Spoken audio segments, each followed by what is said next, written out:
Hello? What are we doing? What are we doing? Am I on the right? I'm not. I should have opened up the creator dashboard first. You know me.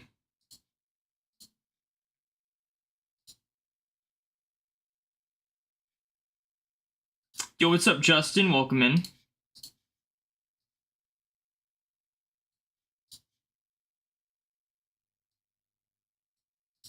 Alright, we're starting off. I'm doing Mew. We're doing the same thing.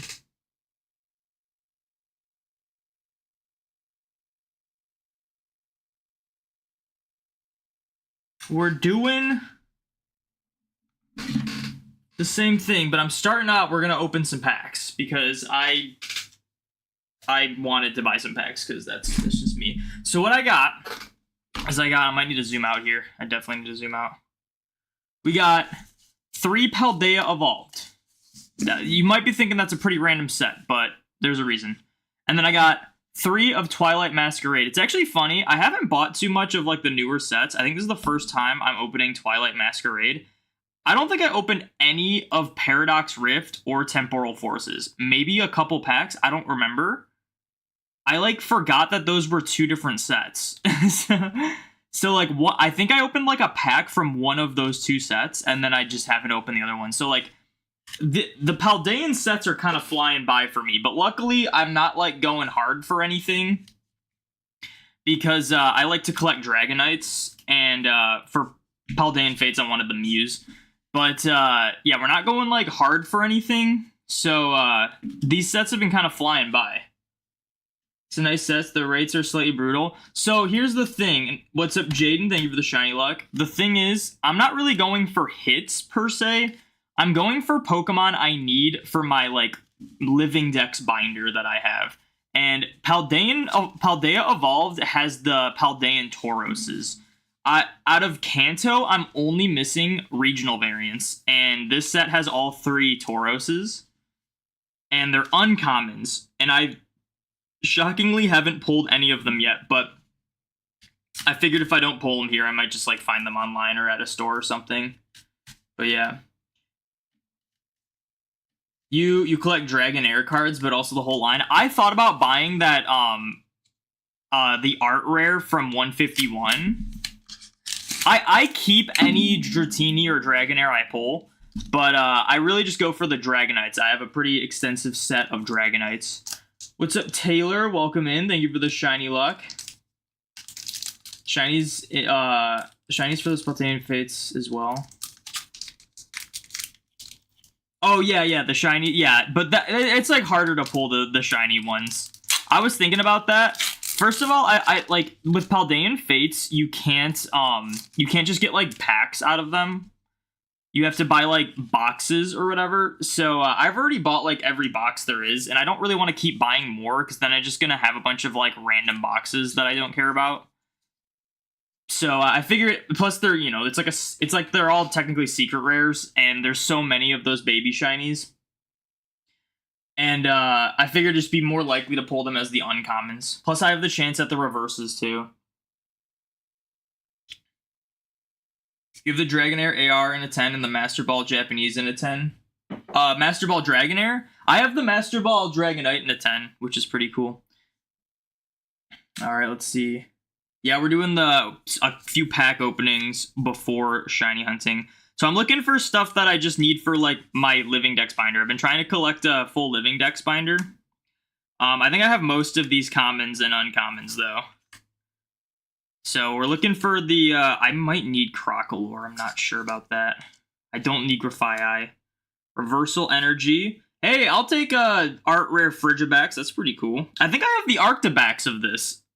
Guess I just need the Wigglytuff. I guess I just need the Baxcalibur of this. That's pretty cool. Let me sleeve that.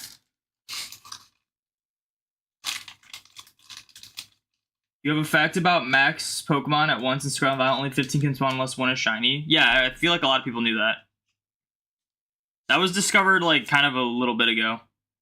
making it a lot easier to shiny hunt the Miniors and stuff. And also, a fun fact, I don't know if there's a limit, but if you have multiple shinies, you get like an extra spawn per shiny. So essentially, I was doing that Litwick outbreak, which was pretty like the one that had the boosted odds. I should check if I need that Crocolore. I have a list of like everything I need. I had 2 Litwicks, shiny Litwicks, and I had 17 spawns total, so it's like 1 for each. I don't know if there's a limit though. All right, let's see. Do I need the Crocolore? I have everything listed like perfectly. We are in Paldea. I don't need Crocolore. I think it's because I got the Paldean Fates box. I'm using the shiny one, so maybe I replaced that. I'm not sure. The Frigibax is pretty cool. All right. But yeah, it's crazy. Like I'm pulling like art rares and stuff from these. I'm just looking for uncommons, man.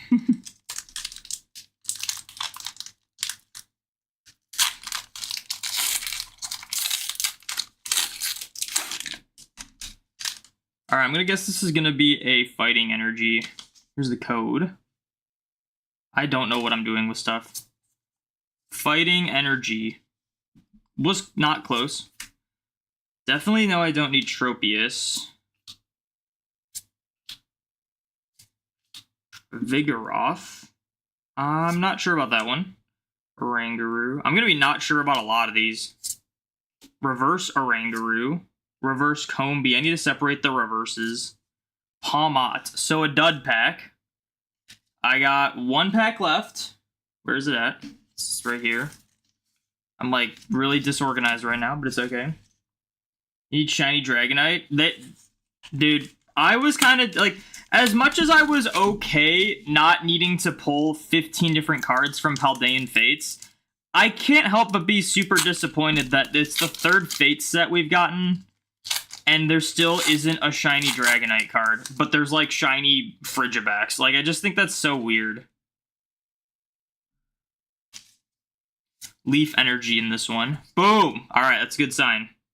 Don't think I'm pulling all the Tauros, though. I don't think I've ever had an issue pulling, like, literally just uncommons. Palossand. Raichu. No Tauroses, man. Unfortunate. Weavile.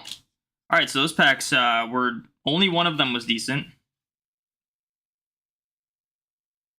You don't get why Dragonite doesn't get more love in general. It gets a respectable amount of love in like the modern sets for sure.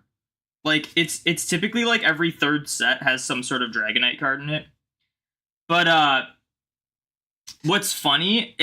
I was talking to my friend whose favorite Pokemon is Dialga.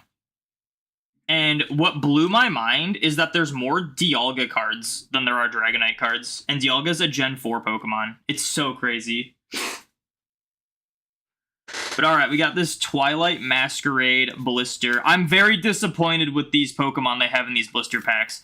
I like opening like blisters and stuff with the promos or like stuff I need or whatever for like my Living Dex binder. Dude, Revavroom is in like every single Paldean set. It is ridiculous. I don't know why we're getting promos of Revavroom. It's like every pack I open of any set has Revavroom in it. And then the other promo for these packs was Cyclizar, like the 2nd most common Pokemon in every single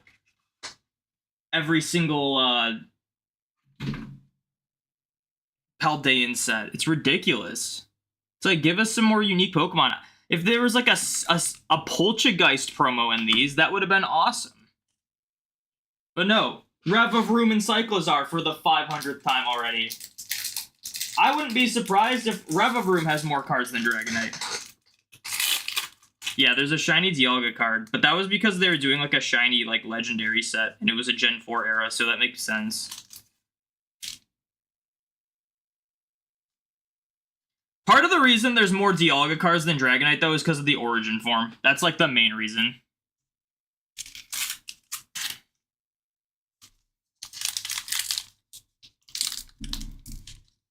Because it's like, there's like the Rainbow Origin Dialga, there's like the alt art one, there's the regular art, there's like a full art. Like, there's just so many different versions of like the same Origin Dialga, and there's like a couple promos of it too. Fire. Leaf again, interesting. Alright, so this is gonna mainly give us new Pokemon that I need. So, do I need... I don't think I need Dracloak. Where's my phone? Where'd I put my phone? It's right here. I have a list of everything I need. Dracloak. Yeah, doesn't look like I need Dracloak. Poliwhirl. I don't need anything from Gen 1 unless they're Paldean Tauros or like somehow there's like Galarians or something in here. Tangrowth. I probably need Iron Bundle. I do need Iron Bundle. Nice. This is a good one. And I also need Blood Moon Ursaluna, so that's pretty cool. That's awesome. That's sick. All right, that was a good pack. Jeez. What's up, Shooty? Welcome in. We need Dragonite with Mega Dragonite for more Dragonite love. It'd be cool if Dragonite got a Mega. 4-stream streak. Nice. Dude, that was a great pack. That was a great pack. Alright, this one's gonna be a Lightning Energy. Oh! Nice. I'm nuts. That's 2 so far. Okay, Chansey again. Is this the same pack as the last one? Dracloak, Poliwhirl. What was the next one? Snorlax? Tangela, then Snorlax. Okay, no. All the commons were the same, though. I definitely need this. I know I need Florges. That's good. Bellybolt, I don't think I need. Carmine, I don't need. Clefairy, I don't need. Infernape, I don't need, but that's kind of a cool Infernape card.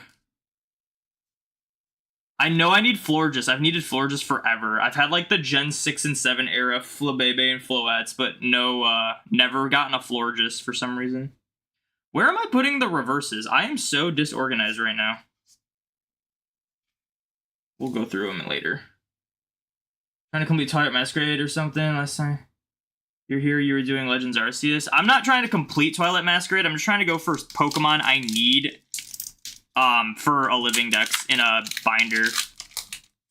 This is my first time opening any Twilight Masquerade. I don't even think I have a regular Ursaluna card. I don't know what set regular Ursaluna's in. This is gonna be a water energy. Metal again, okay. Shinx. Shinx is another Pokemon that's in like every set. I'm not even kidding. It's in so many sets. And Varoom, like I said before. So I don't need like any of these. Scolipede, Luxio. I don't need Hisuian Growlithe, I don't think. And Zapdos. I think the Galarian Zapdos, not the regular one.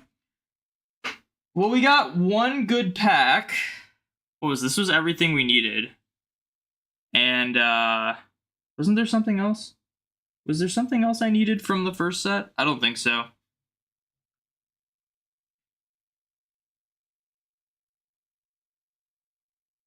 Still won't have a Mega in ZA, and you're just gonna be mad. What, Dragonite? It could. There was a theory going around that, every Pokemon that was in the trailer was either a Gen 6 Pokemon or a Pokemon with a Mega. There were some plot holes in that theory, but it had Dragonair in the trailer, so you never know. Because Dragonair wasn't even, like, prevalent in, Wow, this Ursaluna is, like, super clean. There's, like, no whitening, and it's, like, perfectly centered. Not that I would grade it, but that's, like, that's pretty cool.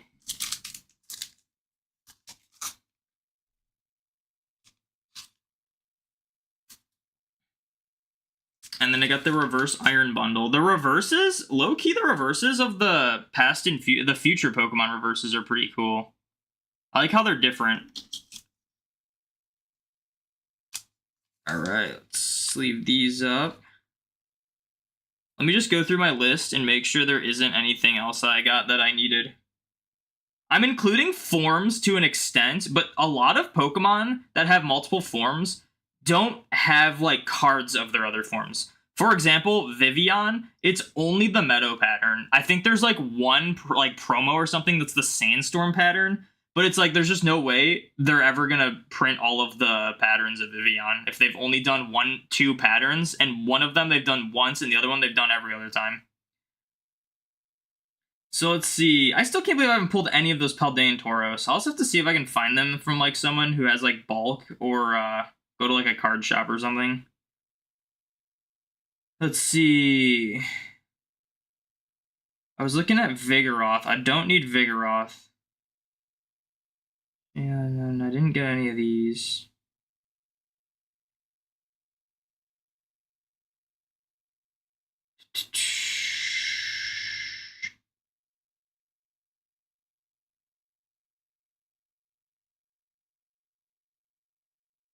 Just looking through like what I need.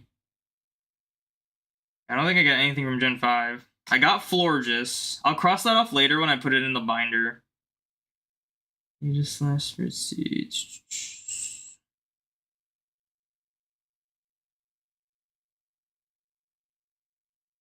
Oh, I don't need a Rangaroo. Okay, that was one I was like looking for. Most of Gen 7 I need are just Ultra Beasts, because they only had like 2 sets of Ultra Beasts, and then they're like, yeah, we're done with these. That's what sucks about them doing these like gimmicky Pokemon in the modern generation, where they have like regional variants or like Ultra Beast or like Paradox Pokemon. It's like, you know, these Pokemon are never getting printed in future sets, like future generation sets. It's so weird. So it just makes them like that much harder to find. Yeah, I didn't have regular Ursaluna either, so I still need that. I don't know what set that's in. And then Gen 9 is probably the biggest one. I got Iron Bundle now.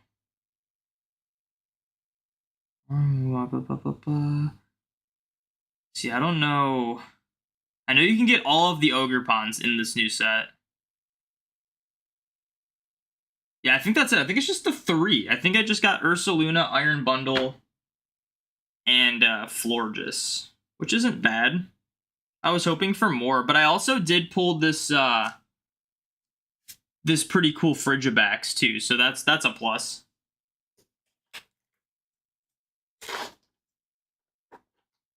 All right, let me sleeve these things.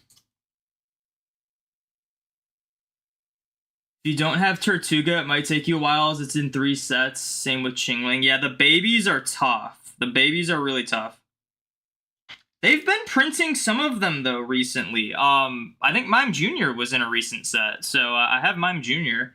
I bought a just like a lot of cards on Facebook Marketplace not too long ago, and Magby was one of them. Like an old school like Neo Magby was in it, so I got Magby now, which was cool. But yeah, the babies are tough because they're not like meta in any way. They're not meta in any way, so they just don't get printed that often. Like, I know Mantike, pretty sure Mantike was only in, like, one of the Diamond Pearl sets. Never printed again until, like, it's like Temporal Forces or something. And there's, like, a couple Mantike cards now. So let me swap out these, I think all these are just gonna be... Oh, I pulled a Scolipede. I might need that. Scolipede seems kind of unique.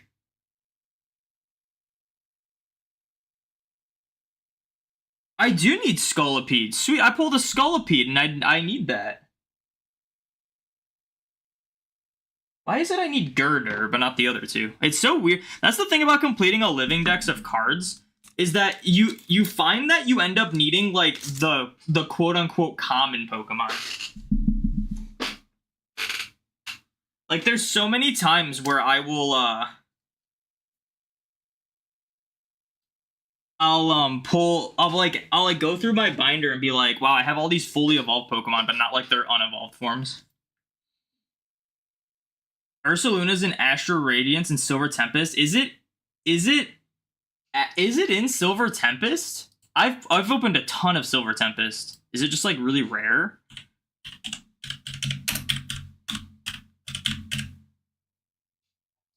I pulled the Lugia and the unknown alt arts from Silver Tempest. Like, I opened a lot of that. This is price guide. I don't know if that's not gonna really help me. I just want the list. Unless it's like a rare card, but like I pulled like more rare cards than what I was actually looking for in that set. That being said, I don't think I ever. No, I think I do have Regieleki.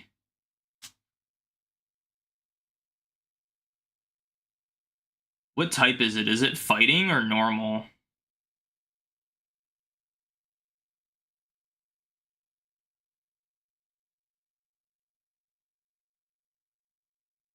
Or is it only like a full art or something? Oh yeah, I think I also pulled the Skuntank. No, I don't think I pulled the Skuntank. What alt arts did I pull from? I know I pulled Lugia, and I think I pulled the full art Regidrago. I pulled the alt art Unknown. I definitely have a lot of these cards. I pulled the secret rare Leafy Camo Poncho as well.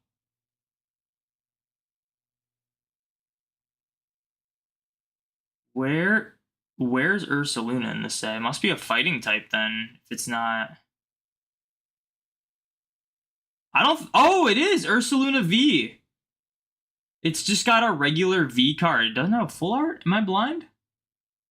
Dude, it's so weird. They did that with Dragonite in the latest, in Obsidian Flames. Dragonite's a featured Pokemon on the pack arts of Obsidian Flames. All it has is a regular EX, and that's it. There's no, like, full art or anything. That Ursaluna looks familiar. I really didn't pull that. Maybe I have one somewhere and I just never found it, but no, I don't know. I feel like I would know. Interesting. You have your notes missing ones. Oh, you have your missing ones in the notes app? Yeah, that's what I'm doing.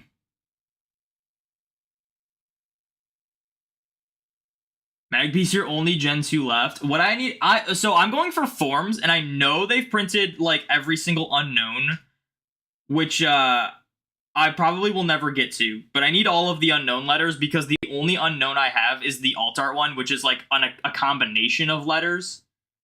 So I like don't count that, even though it probably would count more for like V because they feature the V one for unknown V, obviously.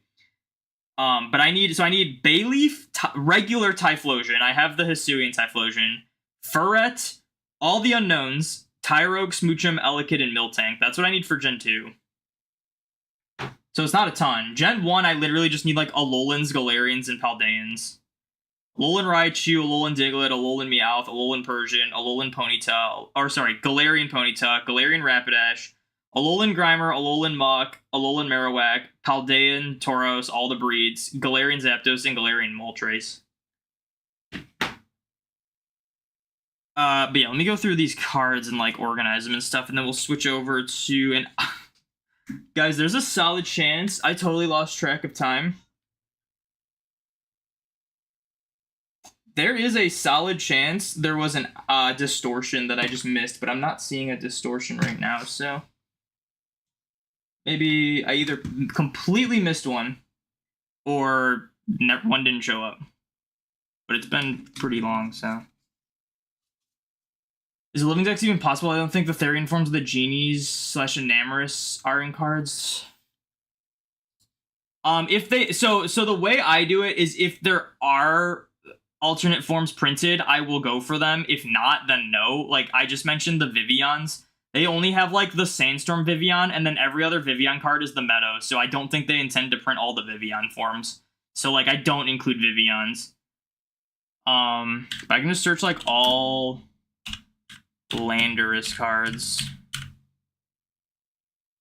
Cerebi is really good. If you just search like all blank cards, whatever Pokemon, Cerebi will list all of them. This one's Therian, I'm pretty sure. Landorus EX from Boundaries Cross. Yeah, they have a few Therian Landorus, so I would assume they have a few Therians of the other ones. I don't think they have Enamorous, though. Because I think there's only like 3 or 4 Enamorous cards.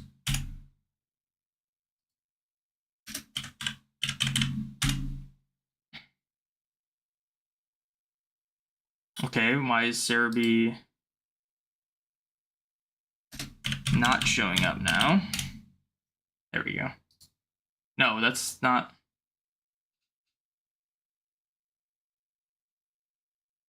Lost Orange. Why am I not... Is there not a page for Enamorous cards on Cerebi?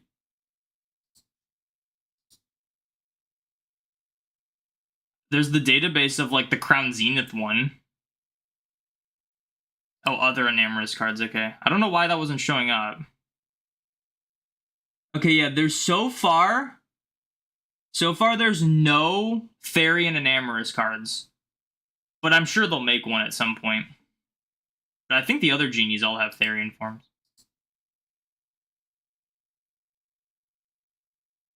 Be spending a lot of money on Sun and Moon for the beasts. I'm sure I could buy them as singles for pretty cheap. I'm not gonna open packs for all of them. But that's like an issue. That's like kind of an annoying thing about like the new that's kind of like the annoying thing about like these new gimmick Pokemon where they have like Ultra Beast in Gen 7, they have like Paradox Pokemon in Gen 9, and they have like Alolan forms and Galarian forms and like now Paldean forms. It's like, you know, they're just not gonna print them at all in future generation sets. And it's just so frustrating because it's like Alolan. The only chance I had at pulling Alolan cards was Silver Tempest had Alolan Vulpix only, and the Pokemon Go set had Alolan Executor. All the other Alolans you like have to pull from Alola sets, and like same with Galarians. Like there hasn't been any Galarian set forms in the new Gen 9 era, and I just know there's not going to be any Paldeans or Paradox Pokemon in future ones. It's so silly. What's up, Thor? Welcome in. Thank you for the shiny luck. Just caught a level 75 Kyurem in white with a 5,856 catch rate. I'm assuming you mean 5.856. I think that's different countries do that, but it looks like 5,000 for us. 50% within 12 balls. That's not too bad. That seems like a pretty high catch rate, actually, for Kyurem. Alright, cards I need. I'm gonna check. I check for Palossand. I don't know if I have Palossand.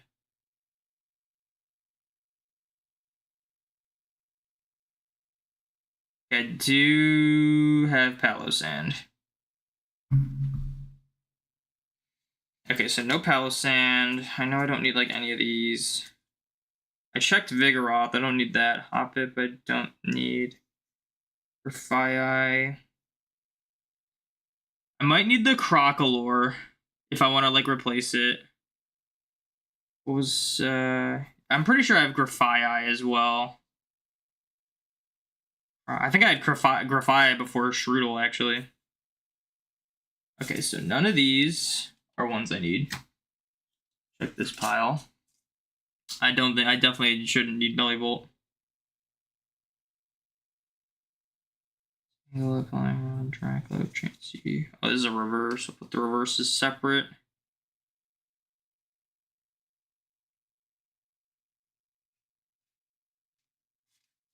Didn't need any of those. We get this last pack, which is stuff I know I don't need. And then we got some reverses. Gothorita. Do I need Gothorita?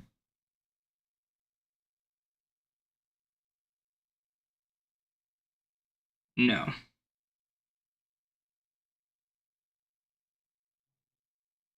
Yeah, no. I need the entire Snivy line in cards. That's interesting. Alright. Just gotta, like, do something with these. But I got some hits. I got 2 hits, technically, out of 6 packs. That's actually not amazing, but it's not terrible. The worst luck I've ever had with like opening packs was I bought an elite trainer box. What set was it? It was, I think it was Evolving Skies. It might have been Evolving Skies. Is it Evolving Skies? There's only so many elite trainer boxes I've bought for like the Gen 8 era, and I know I bought one of the Evolving Skies ones. Essentially I pulled one holo and that was it. Out of 8 packs. It was awful. That was like the worst I had ever done opening. Because normally you get like 2 or 3 hits in like an elite trainer box, but I got literally like technically 0.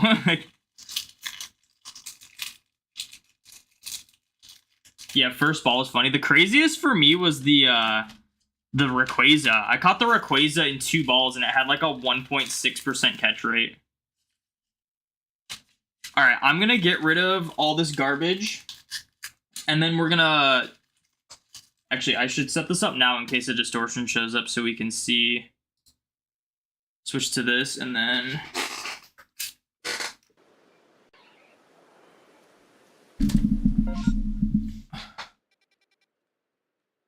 I mean, there's a chance I missed a distortion completely, but it's fine. So I will get rid of the bulk and whatnot and put the good cards aside for now. And then we'll set up the Mew hunt and we will get going with that. So I will be right back.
All right, I'm back. No distortion. All right. Gotta get rid of these sleeves.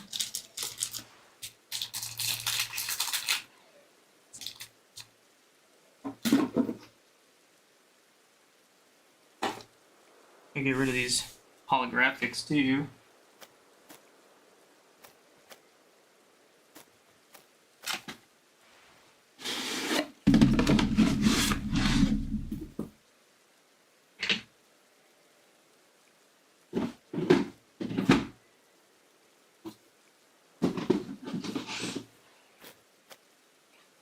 Yeah, I put the box away.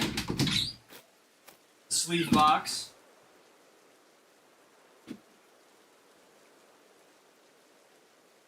And the binder that I put on top of said sleeve box. I think that's it.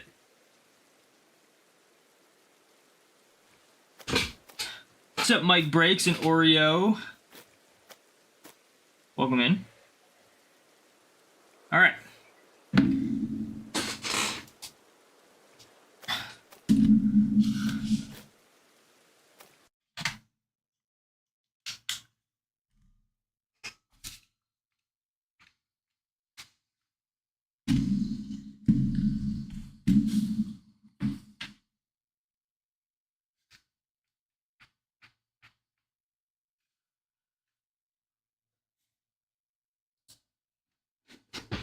All right, I gotta adjust like the lighting and stuff,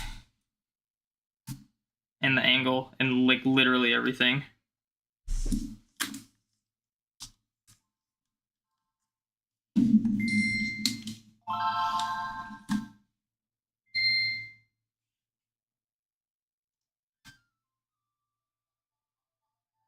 Actually, the lighting's not bad. I thought it would be.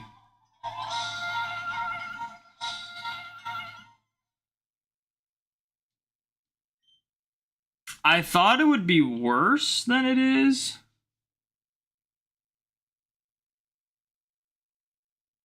I just need to have a better angle.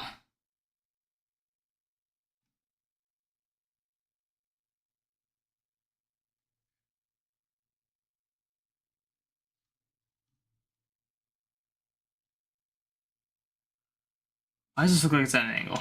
What's up, Matt? Welcome in. Morpheus? I don't know what you're asking. Or Morpheux.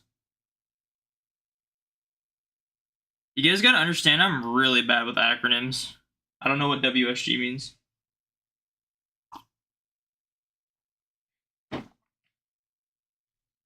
I'm like somehow making this angle worse.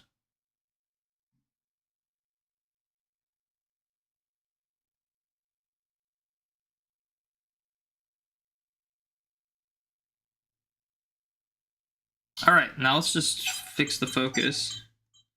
Make the exposure go down just a little bit. Lighting's not bad though. I thought maybe the lighting would be weird.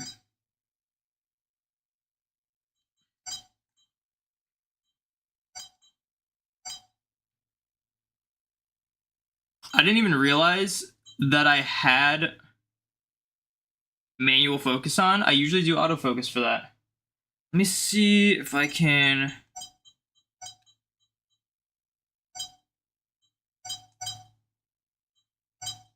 Honestly, this is fine.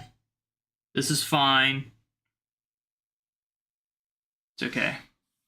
All right, let's do this.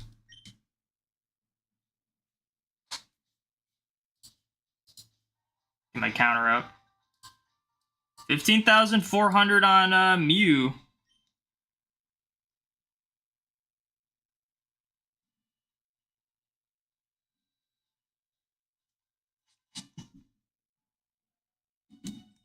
Hopefully soon.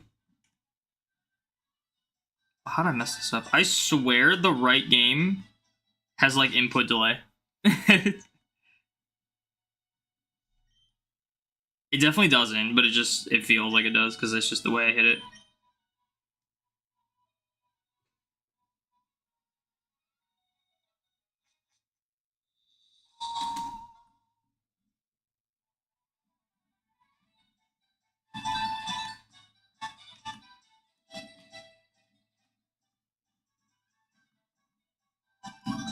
One thing about the painting strategy is doing this for Mew every time. Kind of annoying. It's not bad though.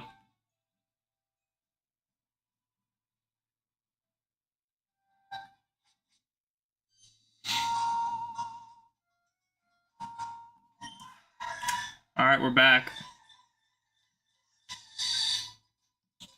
You know I'm gonna get a distortion like right away now.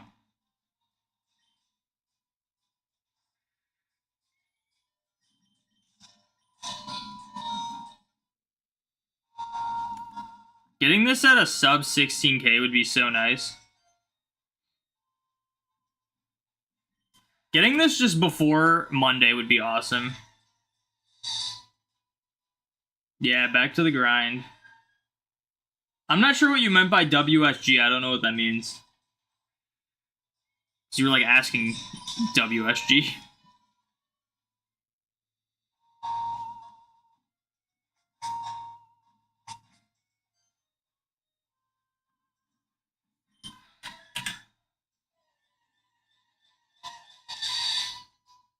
Oh, it's what's good? Why would there be an S in there? What's good is 2 words. That'd be WG. It's 2 words. And if you're including is, that'd be an I. Yeah, I wouldn't have figured that out. I'm really bad with acronyms.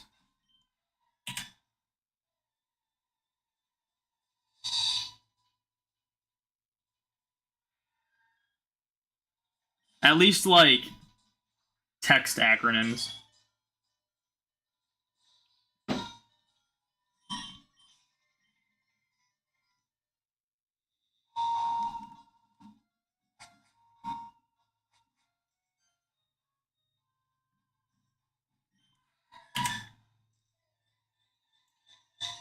People say OFC, meaning, of course, same principle. That one I would probably figure out, though. I don't know why.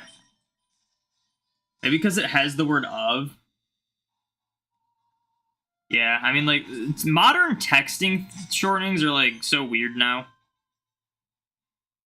Back in my day, we just had, like, OMG and LOL and stuff like that. For, like, actually acronyms.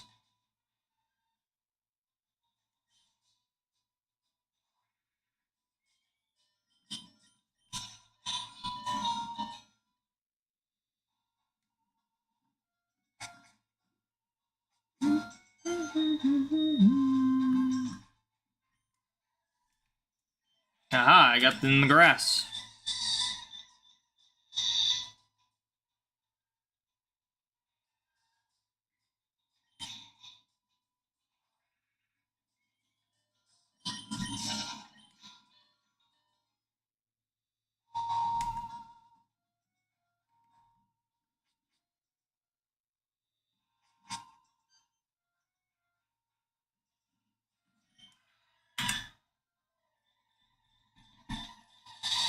Shiny Mew's gotta show up soon. It's gotta be before 20k, man. Who even uses laugh out loud now? I think most people use LOL, but no one means any of that literally. That was always like kind of like a meme back in the day. Like, are you really laughing out loud? It's like, no, you never are.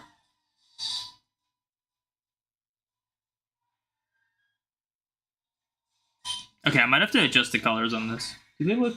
Actually, they look fine. They look pretty normal. It's hard to tell because, like, different size screens when you're recording, Game Boy screens, or just, like, smaller screens, they always look different depending on how big of a screen you're working with.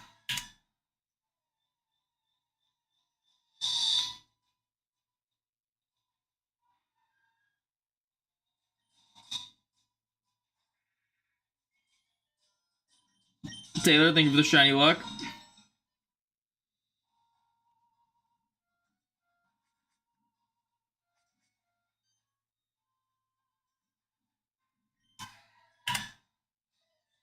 Shiny luck times 4. I definitely need it. I'm over 15k on this one. I'm over 11k on Bidoof. I'm over 11k on Dratini now.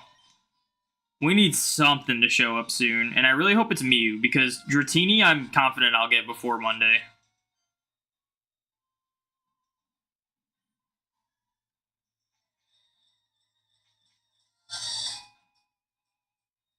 Because, like, I can get thousands of encounters for Dratini a day. I can only get hundreds of encounters for Mew a day. Although yesterday we got 700, which was pretty darn good.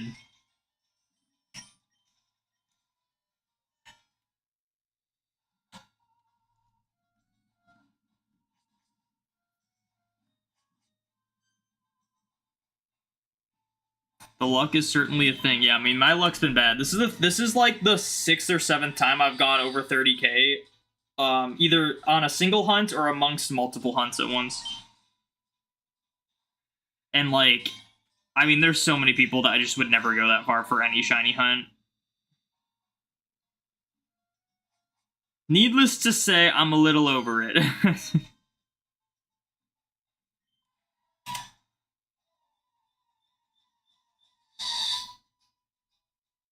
It's one thing to get like a few over odds hunts in a row. It's another thing to like consistently go over 4 times the odds. Found Latios yesterday, 3 shiny legendaries in less than a week. Yeah, everyone's finding shinies, man. I saw someone else find shiny Mew yesterday. People have been finding shinies in my streams. I'm just getting nothing. It needs to be my turn. When's my turn?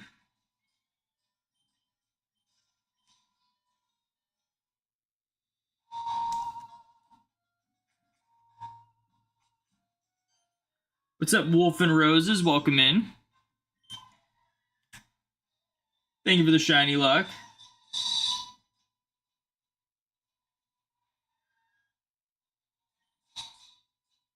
Unless there's someone that doesn't like counting Ultra Beasts as legendaries. I don't count them. Okay, I'm like both here and there. They're like technically like a subcategory of legendary, but like I understand that you can just get like unlimited of them in Ultra Sun, Ultra Moon. So like I don't really see that as legendary. So like I categorize them as legendaries sometimes because it like mechanically they share a lot of similarities with legendaries.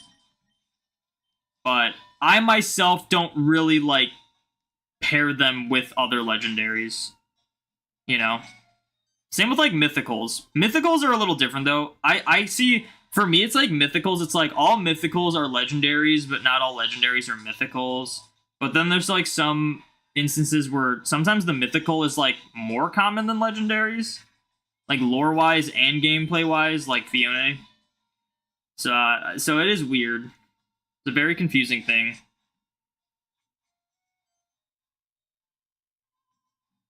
I think for the sake of what you're counting, I'd say the Ultra Beast would count as legendaries.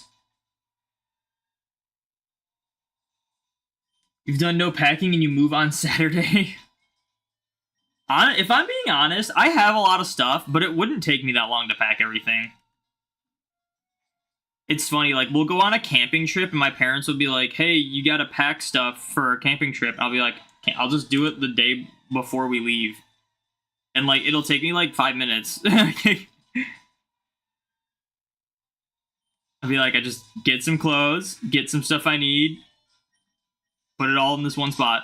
There you go.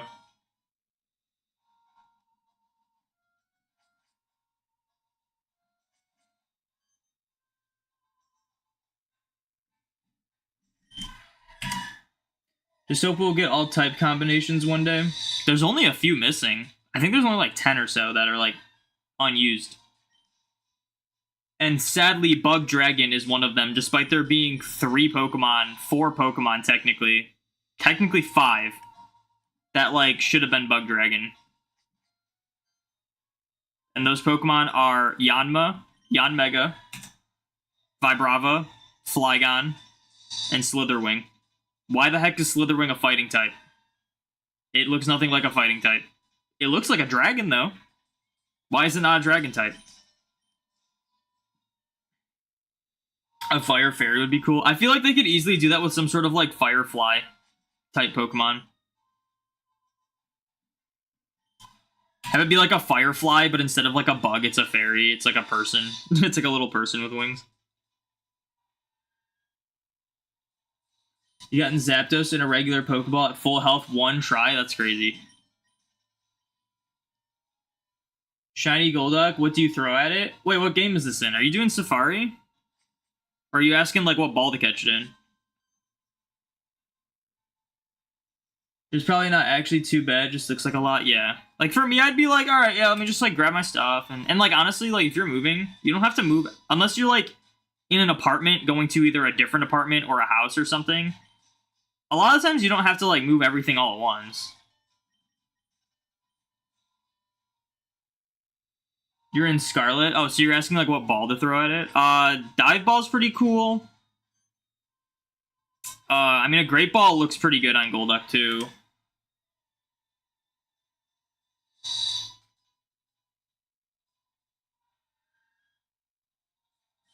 Have I watched the Apple events? Is that the one that was, like, a week or 2 ago? I don't, like, watch those events anymore because I haven't bought Apple products in, like, years. But, I was kind of interested that they're coming out with a new iPad. I love my iPad, and I've always thought about upgrading it, but it's just so expensive. And my iPad still works fine, so I don't really need to. The battery sucks on it, though, now. But I've always thought about, like, maybe upgrading, and the new iPad looks pretty cool. But I usually don't really, like, care. When I was in, like, high school, I thought it was cool to, like, care about everything Apple-related, but for me, it's like, if my phone stops working, then I'll buy a new phone, I guess. And if I need to upgrade my iPad, I'll buy, like, the newest. Same with my laptop. But a lot of the stuff I use, it's like they're all working fantastic still, so it's like I have no reason to, like, upgrade them.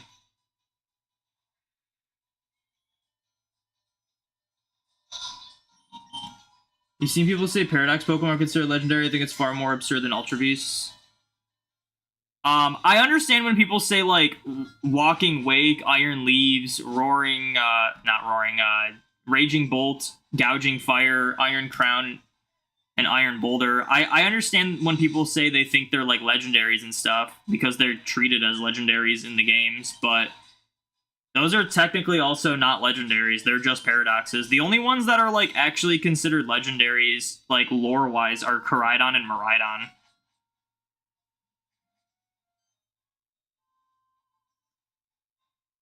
No elevator and you don't have a car? Wait, how are you supposed to move if you don't have a car?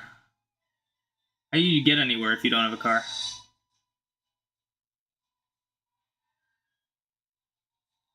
Which model do you have? From my phone, iPad, or laptop? I mean, I'm using 2 Game Boys. Wait, is that in relation to, like, what? What does that have to do with anything we've been talking about? UVs could be counted as legendaries, but for you, Paradox is like counting a Ditto or every rare Pokemon. Yeah. Yeah, I think, like, paradoxes, if people count, like, Iron Hands as a legendary, it's like they're just uninformed. It's just, like, a sort of more rare Pokemon, even though there's nothing rare in Scarlet and Violet, let's be real.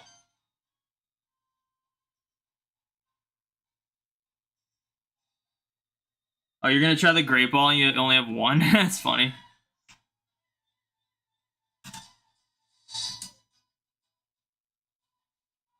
It's not hating. You said you don't search for the latest models.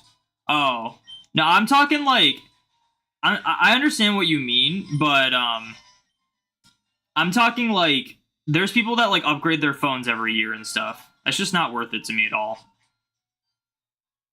Like, the older I've gotten, the more I've realized that, like, Apple products, even, like, if I were, like, my iPhone, it's like the 10s. It's like 5 or so years old. If I were to upgrade to, like, the brand new iPhone, it probably wouldn't feel any different. It'd probably be, like, a little faster to load things, but it, like, wouldn't, like, the way I use it, it wouldn't, like, be any different, really.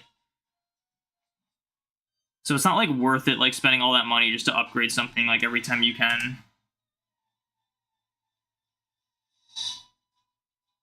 So the iPad is the original 13-inch iPad Pro. like the OG one. I was in high school when I got it. It still works. It still works amazing. I don't have any issues with it outside of the battery not working as well. Battery dies a lot faster now.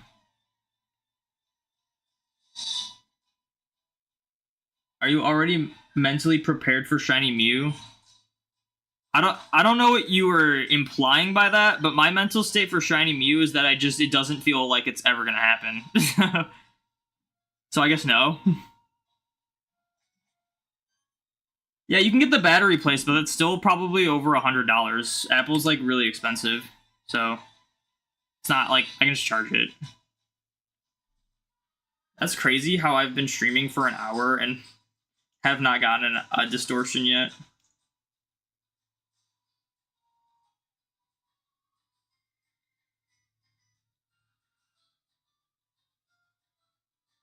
And the ruin Pokemon, aren't those considered legendaries? Man, I sleep when it's thunderstorm and it turns to intense sunlight. That's cool.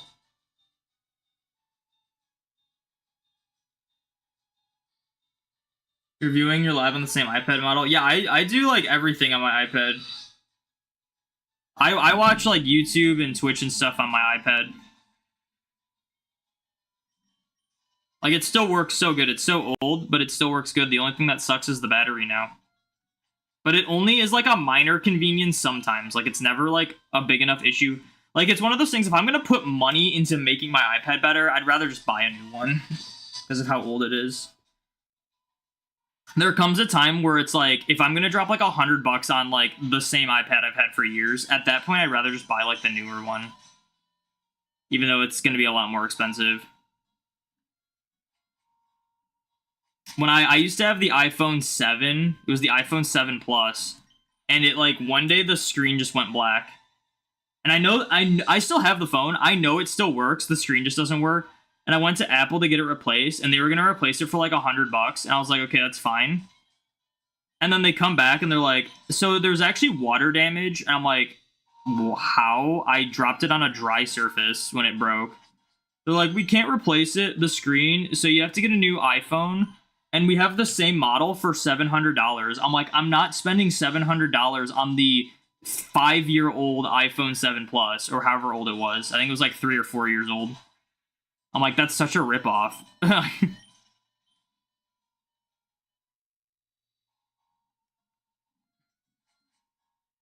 And I know the phone still works. The screen just doesn't work anymore. Like, the screen's just black. Because if I plug the phone in, it has that, like, that sensor that's not an actual button, it's just like a sensor, and when you like click it, it vibrates the phone to make it feel like you're clicking a button. That still works. Like, you can still feel it clicking. Like, the phone works, you just can't see anything on it. So it was like really frustrating. They wanted to like sell me another, I think it was like $600. Like, I'm like, I don't even think I paid $600 when I originally bought this phone.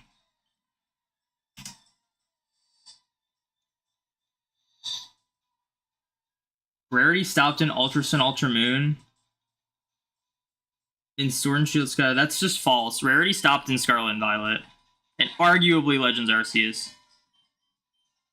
Rarity for some shinies stopped in, like, certain games, but that's always been a thing. Like, Gyarados has always been a guaranteed shiny from the beginning, you know? There's always been, like, certain Pokemon that just have had easy shinies to get if you're viewing all the odds. But, at the base of it, like, there was still a lot of rarity in all the modern games until essentially partially Legends, but mostly Scarlet and Violet. Sword and Shield, you see the Pokemon in the overworld, but like shinies and marks and stuff were still like really rare and fun to seek out.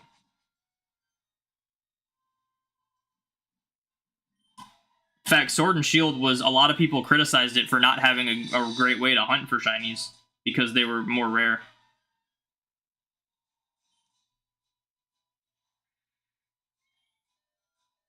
Changing battery in the Pro model iPads costs a lot because there's like the probability to break the screen, which costs an official Apple Store something like 600 euros. Yeah.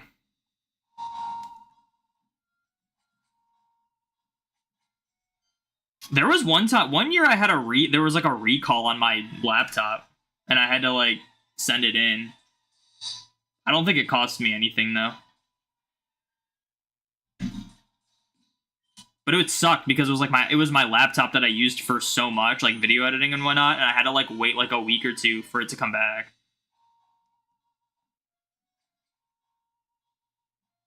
These Emerald carts dead batteries, replace them. This one's good, this one's broken.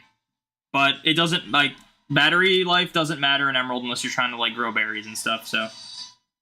Emerald's RNG is always broken, regardless of a working battery or not. But I've been using the paintings to make it so that I get random frames every time. So I effectively have been having working RNG for the past few hunting sessions of this. Marks were super uncommon in Sword and Shield. Like it was exciting finding shinies with the uncommon mark in Sword and Shield.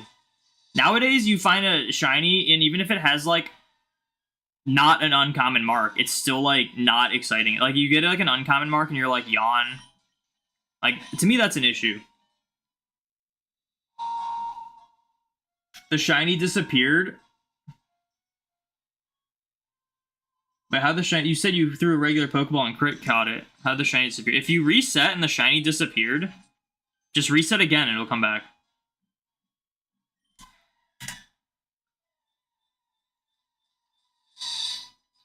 That's what you meant, as you said. Only Koraidon and Miraidon. Oh, we're talking about paradoxes, though. The Ruined Pokemon aren't paradox Pokemon. We were talking about, like, subcategories of legendaries, and it was, like, brought up that people thought that, like, paradoxes were legendaries, and I said the only, like, I'm like, even though, like, the ones that are based on the Swords of Justice and the Beasts are presented and treated as legendaries in the games, I think officially they aren't considered legendaries, and the only ones that are Koraidon and Miraidon. That's what I was saying.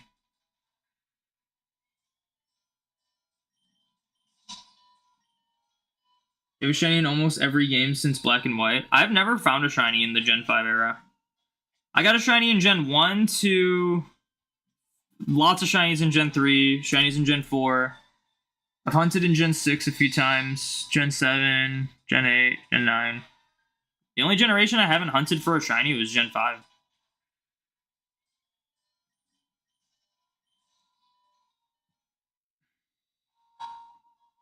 Wasn't there when you reset after the Golduck was caught in that Pokeball, but it's back now? Yeah, sometimes, I mean, let's be real, Scarlet and Violet are broken messes of games. If you save in front of a shiny and reset your game, there's a solid chance it doesn't show up once you reset, but if you do it like a couple times, like it'll be there eventually.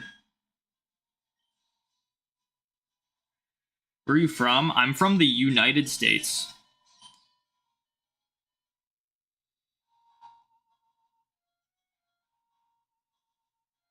Is the live glitching or is it just you? Is it buffering? I was watching Tales of Taylor stream last night, and apparently Twitch was having issues, and there was like a lot of buffering. Is that happening here? Because for me it says everything's good. It doesn't even say my bitrate's bad.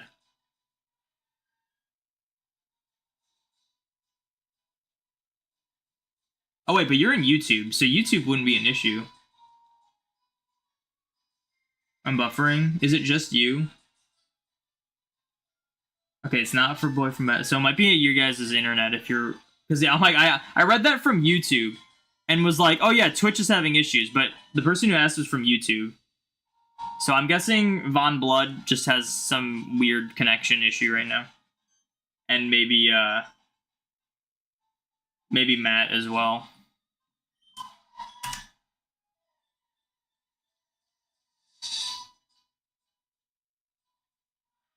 Yeah, Twitch was being weird yesterday.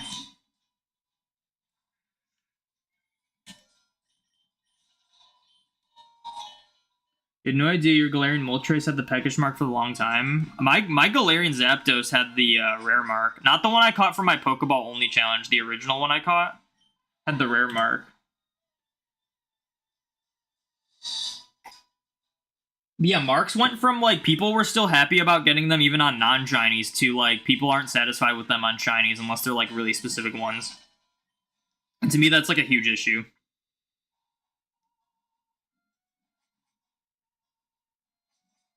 The Beast and Sword and Justice are certainly treated like legendaries, yeah. Like don't get me wrong, if people think they're legendaries, I won't like hold it against them because they are treated like legendaries. But apparently, like, lore-wise, they aren't.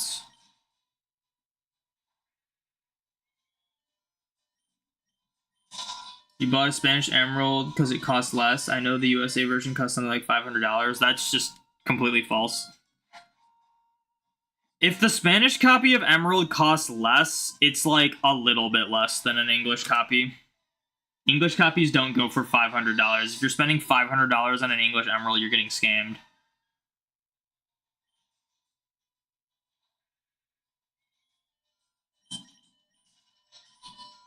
I have Spanish copies of Emerald because at the time, it was only known how to get these Mew and Deoxys events without a cheating device on non-English European copies. So I just bought Spanish because that was the easiest one.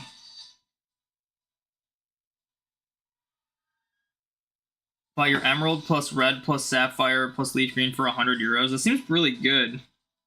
Are you sure they're all authentic? You just bought an Emerald cartridge for 40 euros. Are you guys are these English or are they like? Also, I don't know how much different is euro to USD.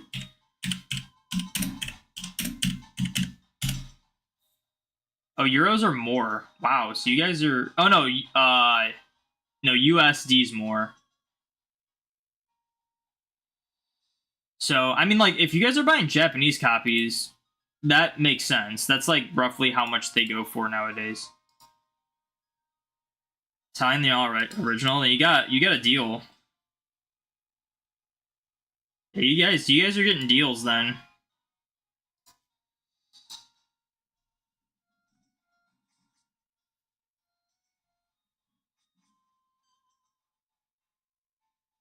$1. I mean, I just looked it up. You didn't have to say that. It's one euro is 1.08 USD.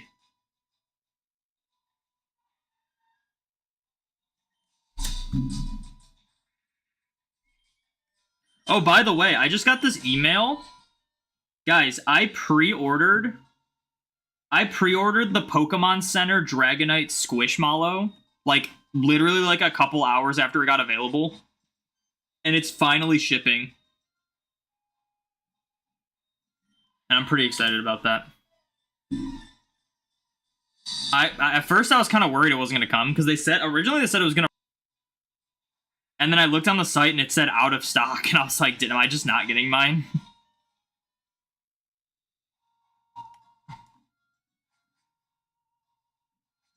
Do you have any plans to do YouTube collabs with anyone? You'd love to see you do a video with Absol Blogs. I'm with Blissey Johnstone. I mean, it'd be cool. I haven't gotten like a call from any of them yet. I'd hate to be that guy that like I'd have to think of something like specific before I start like asking people, "Hey, you want to collab?" Because I mean, it's no secret I'm not quite as big as most of them, so I'm sure a lot of the times they probably wouldn't be as interested. I could see myself doing like a collab with Absol. I'm sure he's pretty open to stuff like that, just for like goofiness. But I'd have to figure out like what it'd be.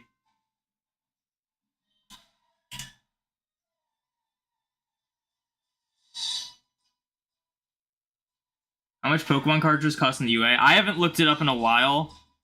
Outside of Japanese ones are like pretty inexpensive. I know people were saying Japanese emeralds go for like $50-ish now. Ruby Sapphire, I actually bought a Sapphire for $20 a couple weeks ago. And I bought a Japanese copy of Ruby like a year ago for like $18. So like the Japanese ones are cheap. But when you get like English ones, I think they're over like I think like Ruby Sapphire is like over 80 now. I think Emerald's like 150 or something. But I haven't like actually looked into it. I don't have a reason to.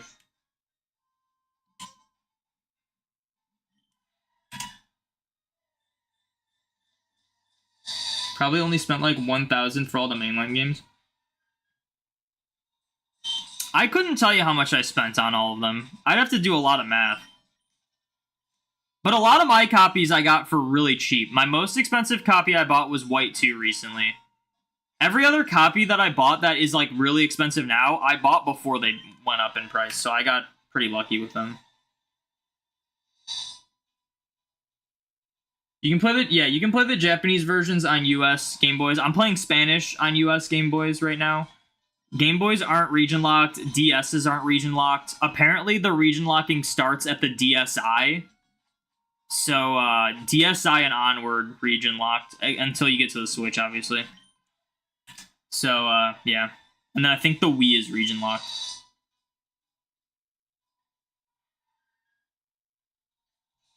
Japanese first edition. There's first edition games.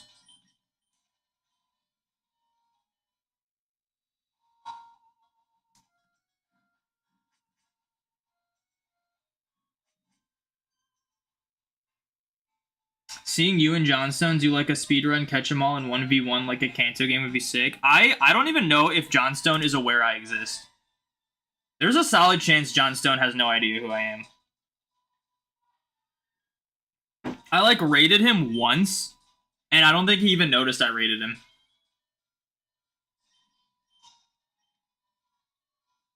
Johnstone would be like the least likely person out of like the group that was suggested to collab with me.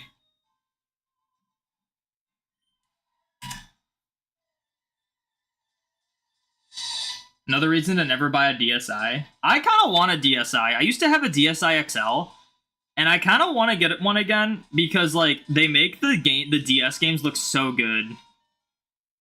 Because they're not like that weird janky upscaling thing that the 3DS does. They're like really crisp, but also on a big screen.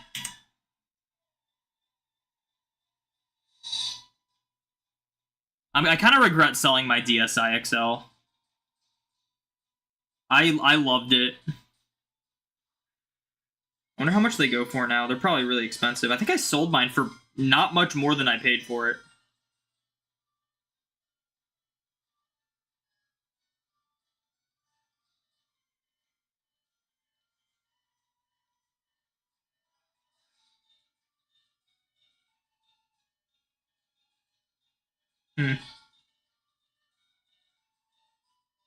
The XL ones seem like they are kind of expensive. The regular ones seem not bad at all, actually.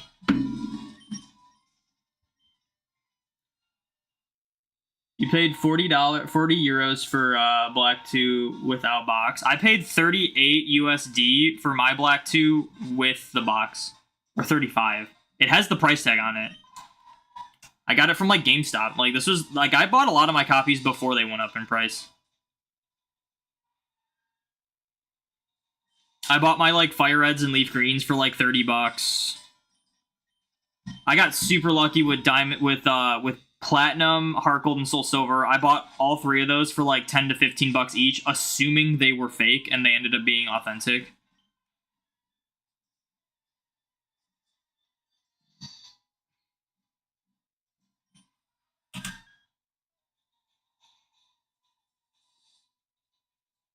It's fine, now you only need to restart your router. That's good. You're in Italy, they go for like 30 to 50. Black 2, white 2? That's crazy. Black 2, white 2 go for like 150 in US.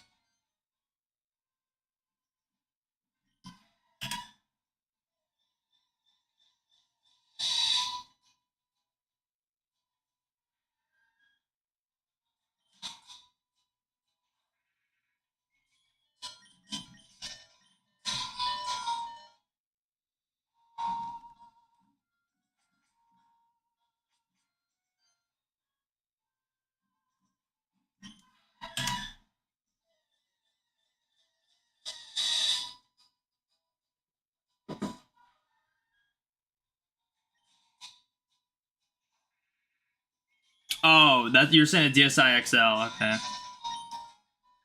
Yeah, I mean, I was just looking online, and I mean, I just looked at eBay. Just a quick eBay check. It looked like the DSi XLs were close to 150 to like 200, when the regular DSIs were like 70. 70, like 60, 70. Which 60, 70 is not bad at all.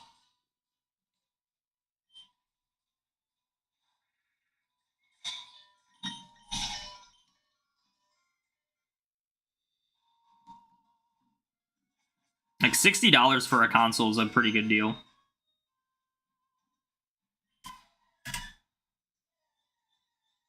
They ever put old Game Boy and DS games on Switch? How much do you think they'd charge? Probably. So if they do like the Gen 1 and 2 Virtual Console, there's a solid chance they do like $10 again. I could see them upping it to 15 because inflation. I could see the Game Boy Advance games being like 20, 25. Game Boy Advance and DS being like, because the DS games retailed for like $30 when they were new. So maybe they do that. I don't know how much the Game Boy original games retailed for when they were new.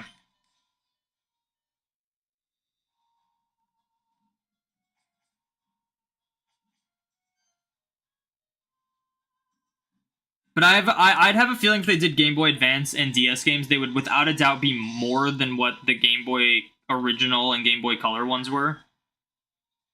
And I could see them being anywhere, like, I could see, like, Game Boy Advance being, like, 20, DS being, like, 30.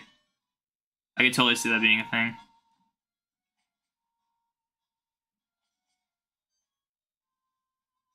But again, I mean, I don't think they're gonna do that until the next console's out.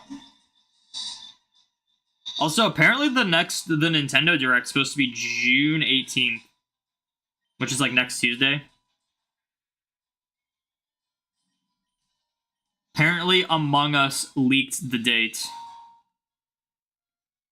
If it's real. Well, like, I think it's real, but it could just be coincidence.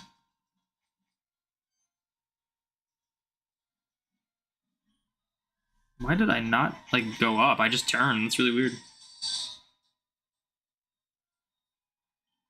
I mean, it'd be cool RNG manipping on Gen 3 on the Switch. Or you just do it in the originals. I don't know why it'd be cool on the Switch. It's the same thing. It's the same thing, not cool. It'd be cool if they released Emerald.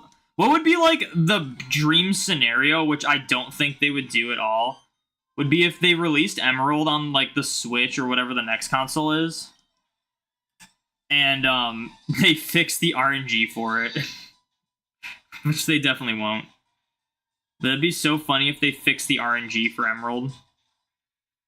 Just them putting Ruby and Sapphire on, like, a Switch or the Switch 2 or whatever would make it so that you wouldn't have to worry about the battery dying, which would be really cool.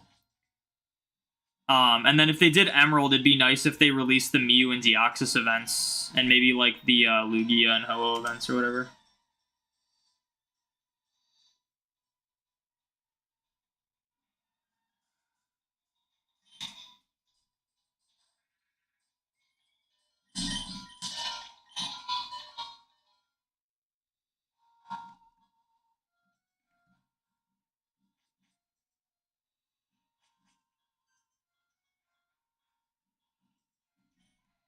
Dude, I am, like, doing so bad on this right game for some reason.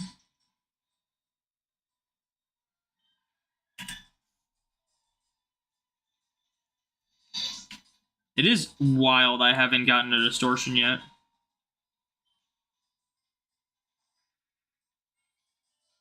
If we don't get ports this year, I guess they don't want money. No. If we don't, I guarantee we're not getting ports this year. I think they're waiting for the next console. I think there's two possibilities that are equally true, and it could be one or the other. Pokemon's either at a disagreement with Nintendo with it, or they're waiting for the Switch 2, or whatever it's going to be called.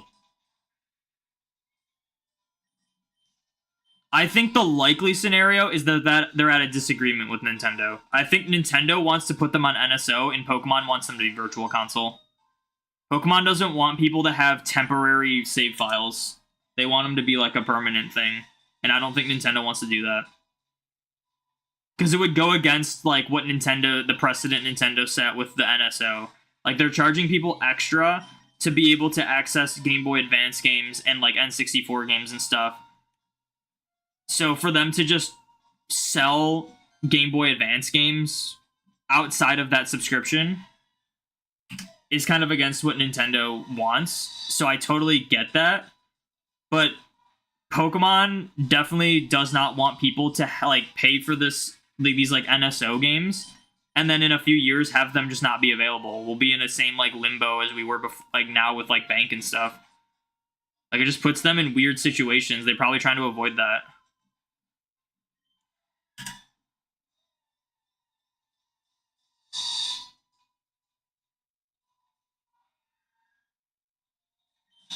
I don't think it's because they don't want money. I think the likely scenario is that they're at a disagreement. Nintendo wants it done one way, Pokemon's refusing to do it that way. Pokemon wants to do it that way, Nintendo's refusing to do it that way. I think that's just what's happening. Because, yeah, it'd be like such an easy paycheck for them. And it would have made so much sense if they, like think about it. It was, what, 2023's? Like a few days before the Pokemon Direct in February, they did a Nintendo Direct where they announced the Game Boy Advance. That Pokemon Direct would have been the time they would have done it, and they didn't. Like, that's kind of saying something. I think it's silly that people are still like hopeful they're gonna do it when their most perfect opportunity passed so long ago already. Fair, but when I just reskin them like BDSP, then, well, I think Johto is going to be the next remake, and I think they are going to do that, so they're just not going to release 20 games at once in a year.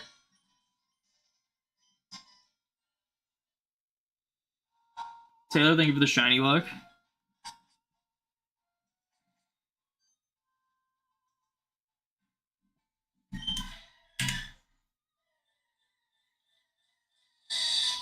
Just like Abe Lincoln said, a house divided against itself cannot make tons of money from Emerald Virtual Console. Exactly. Abraham Lincoln said a lot of wise words. Either this distortion is like literally about to start, or it literally just formed and I didn't notice. I think it just formed. Why did it kind of sound like a shiny? I think it was just the music. Also, why am I flying to this distortion?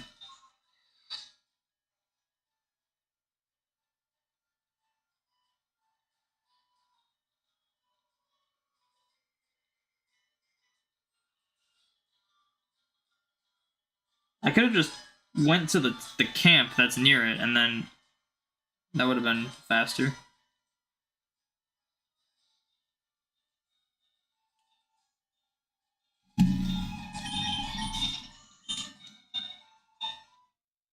You're expecting like X and Y only before Legends like last time? I don't know. I think them doing Legends Arceus with BDSP was kind of like a coincidental thing. Like, I think they were probably planning on making some like old Sinnoh game, and then they're like, well, BDSP's next in line, and we know people want the Gen 4 remakes. Based on their like current like schedule of remakes, the next one is without a doubt going to be Johto.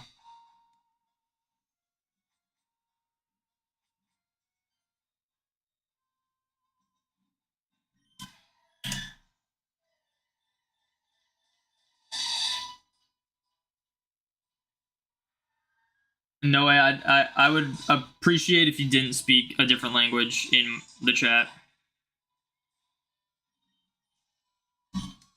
because I don't know what you're saying.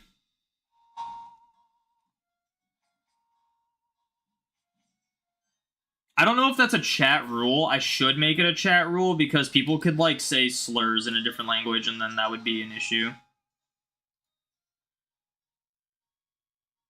You can translate. I mean, I can translate it too, but Noe doesn't like speaks English, so they're just being goofy.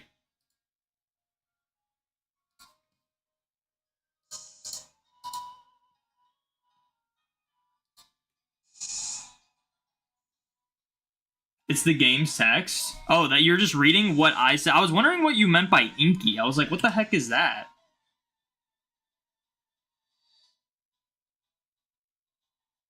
It is a chat rule because of racism. Well, is it like my chat rule? Like, does it say that when you like enter chat? Like, here's the rule, because you can like make your own rules.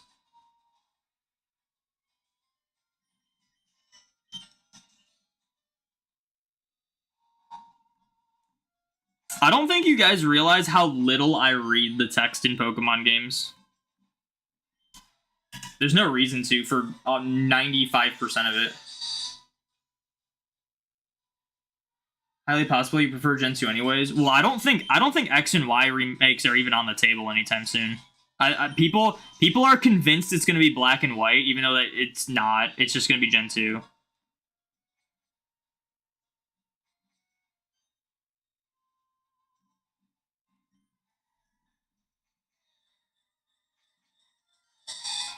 Yeah, X and Y were very just okay games.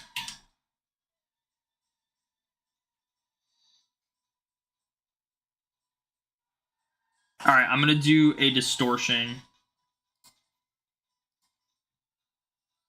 First Distortion of the stream. We're an hour and 26 minutes in. That's wild. It's wild when you get a 40-minute timer, and then right as that 40-minute passes, you get thunderstorm weather.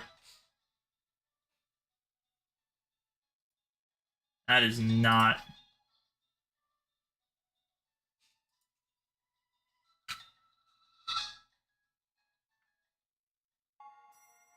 Dude, the battery in this remote is so weird. If you like take it out and then put it back in, it'll like work better sometimes.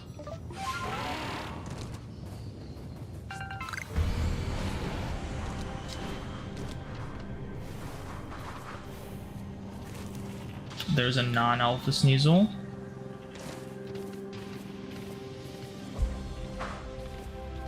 There's a non-alpha Sneasel. I swear they're like always female. And there's a non-alpha Weavile.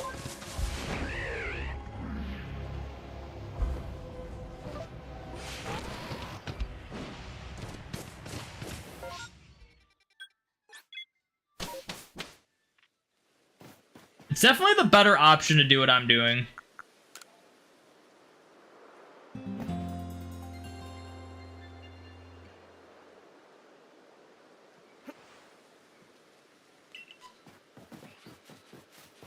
As little time as we spend on the distortions now, it's definitely for the best. We get more Mew encounters, and also just we cycle through distortions faster now.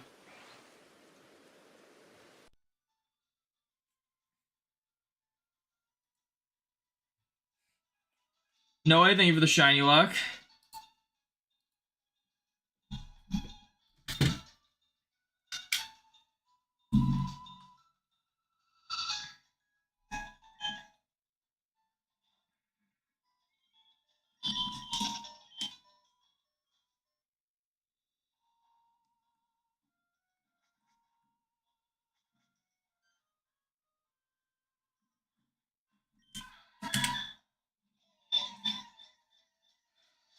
I'm trying to think, if I actually get this before 20k, would I actually be able to get it before Monday?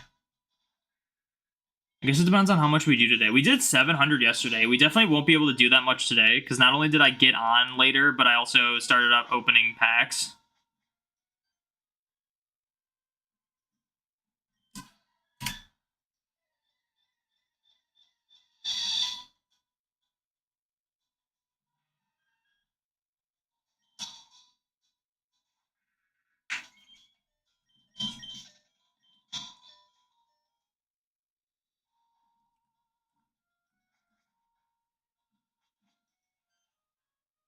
But I think we usually average like around 500. So we'd get to like almost 16k today.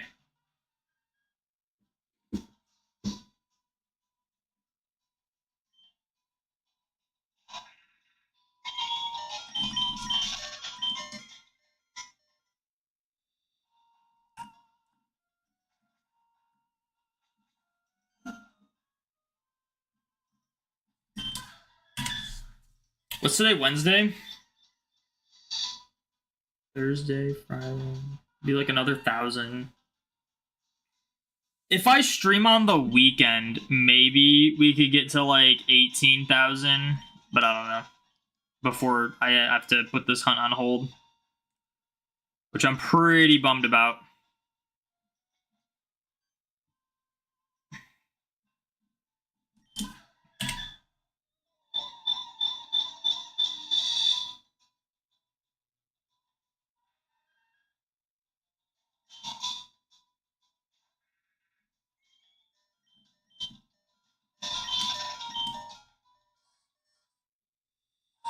Didn't even realize that the game on the left did not have volume for that. Am I searching for in Legends Arceus? Right now, what we're currently going for is Alpha Female Sneasel. I'm going for all the alphas, so we're on to the last few being the rare Distortion exclusive ones. So right now we're going for Female Sneasel, because that's all we need from the Field Lens. Then, after we'll probably go for the Porygon line, and then the Granados line, and that's it.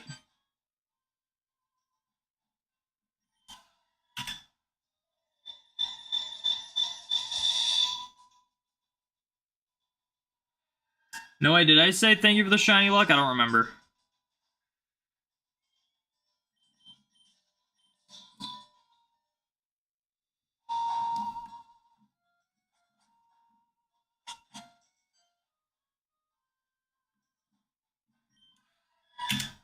I did? Alright, so I'm not going to say it again.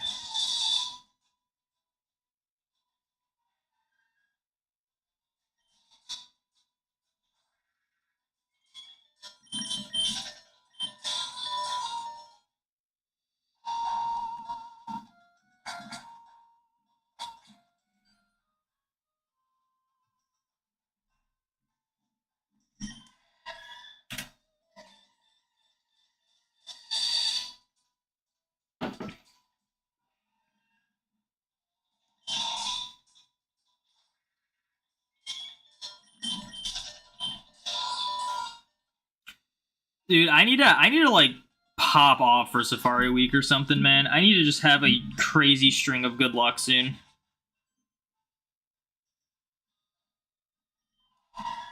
I am well overdue for a crazy string of good luck.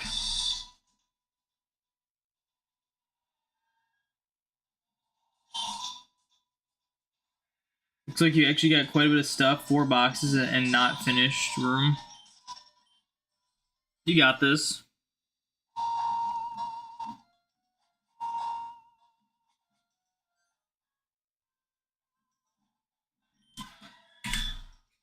I feel like I could wrangle up everything in my room pretty quickly. And that's like most of what I own is just in my room.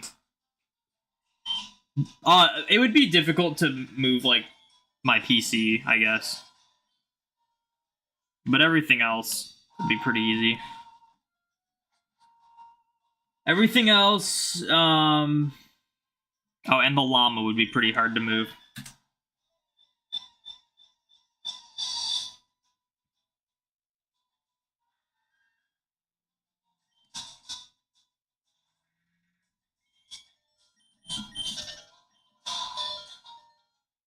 Other than that, like, in terms of things that are not in my room, it's like stuff in another room that's essentially like art supplies. And then, like my Xbox and Switch dock and whatnot. Like my games. That'd be like it.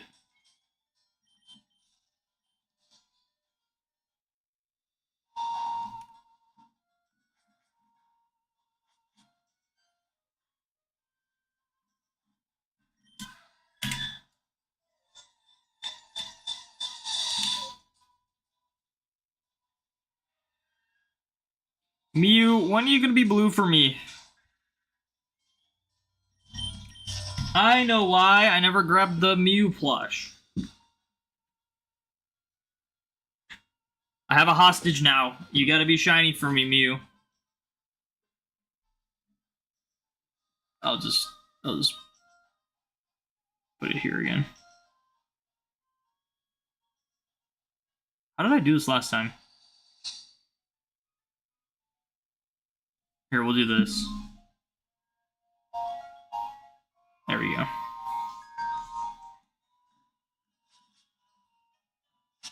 You keep all your art stuff. I just have, for me, it's like, I have like a bunch of paper. I'm trying to think of, I have like Halloween costumes that I've made throughout the years. I'm trying to think of like what's actually in the other room. That's like stuff I'd have to move. It's like, it'd be like some like EVA foam. I think I have all the paper in my room. And then it's like, it's not much, honestly.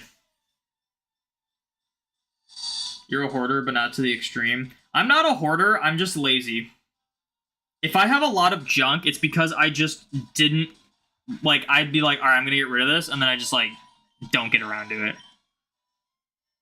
Like, I'm not, like I cleaned out a lot of stuff that I had from, like, high school and college and whatnot, and it was, like, it wasn't hard to get rid of it. I'm like, yeah, this ceramic bowl that I made in ceramics class, I don't need it.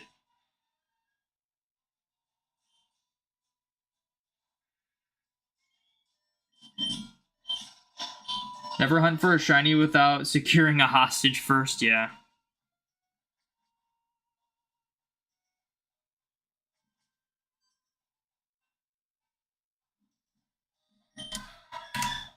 Roses are red, domination is rock. That sounds like caveman talk. I am rock. Repeat it with me and Mew will be blue. Is Mew like one of a kind? It's a mythical. I think it's supposed to be like a one of a kind, right? Because it's supposed to be the mother of all Pokemon.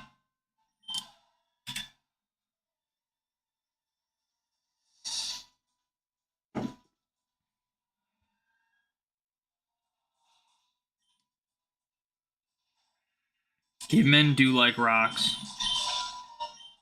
Was that supposed to be poggers and you just mistyped that?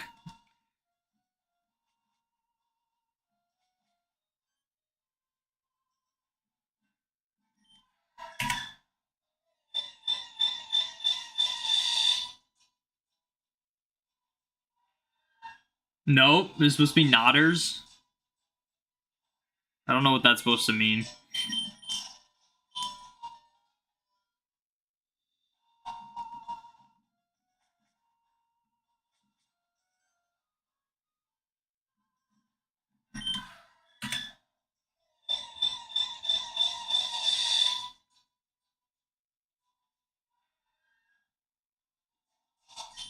Rock like the rock. I think I'm getting more confused.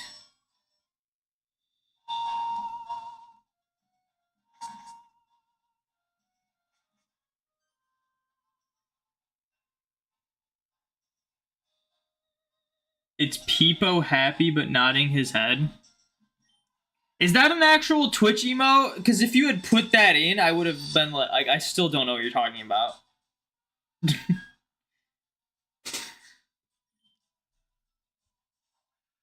No one's making sense today. I don't know what anyone's saying anymore.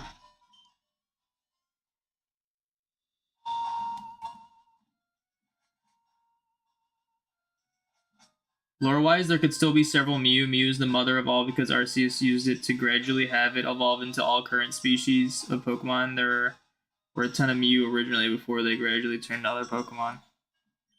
Yeah, that makes sense.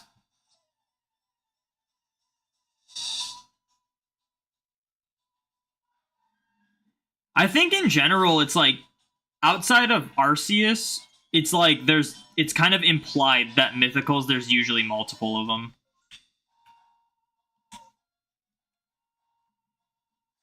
But even like Arceus, there could be multiple Arceus because it's just like, if Arceus decides that he wants to have two avatars at once, I guess.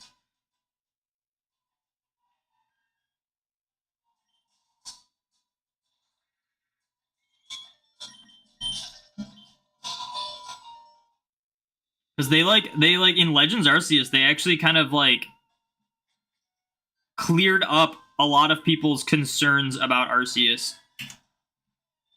Because a lot of people thought it was very bizarre that this like actual god can be caught in a Pokeball by a 10-year-old kid. But the way it works is Arceus is just like literally like a light, like just like light, like not like an actual Pokemon, but just puts itself into the Pokemon as like an avatar. Which would also explain why sometimes you can have a shiny Arceus, because it's just maybe Arceus decided it wanted to be yellow. What's up, Robinson? Welcome in.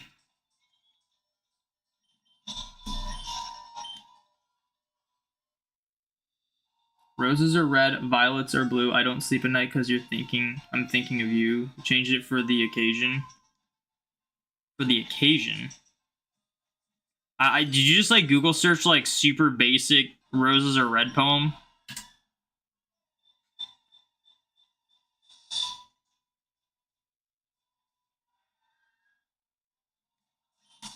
Of all the things he wanted to be a llama. Is it a llama? There's no way it's a llama. I mean, it's llama-esque. I don't think it's a llama.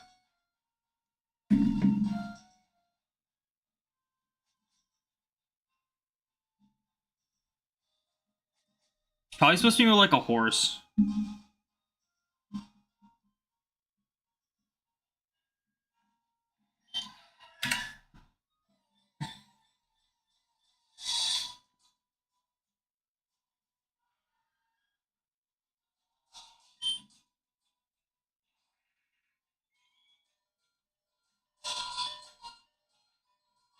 Man, I gotta scroll down so far to get to the origin of Arceus.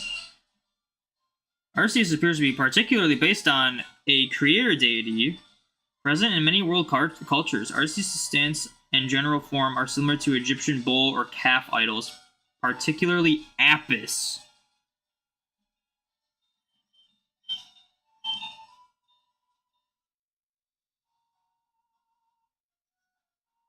I can't really say this looks too much like Arceus.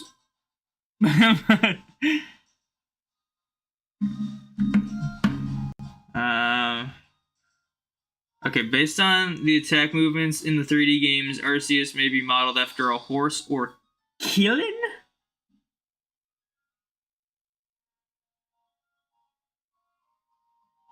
Killin is a legendary hooved chimerical creature that appears in Chinese mythology. Oh, it's very, very blown out. That's very dark, you can't see it. There it is, Killin.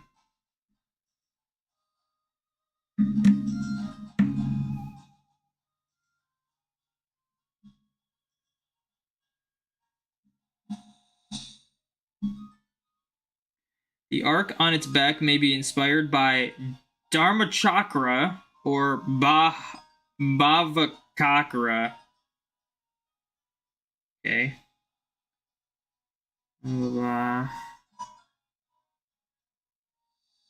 Okay, I mean, I think it's. I don't think it's a llama.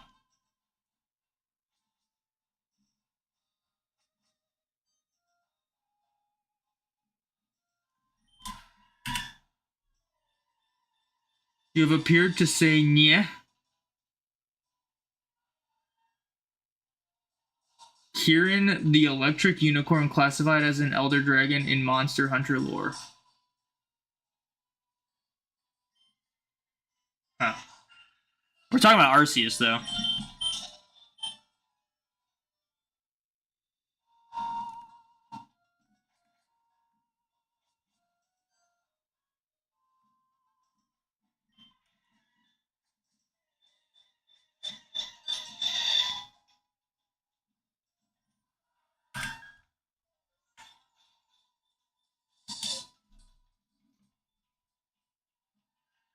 I think I need to interact with my buddy in Pokemon Go.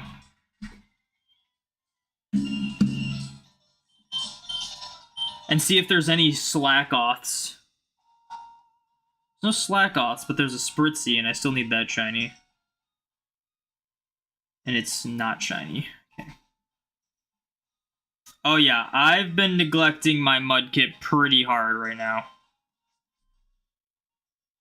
Guess we gotta do this. I do believe you. I didn't say I don't believe you. I've just never played Monster Hunter. So I'm just not familiar with it.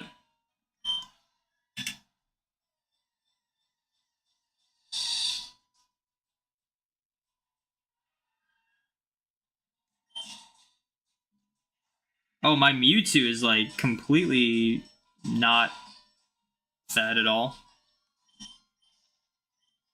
Several monsters classify as all the dragons because there's literally zero other classification for them to fit in.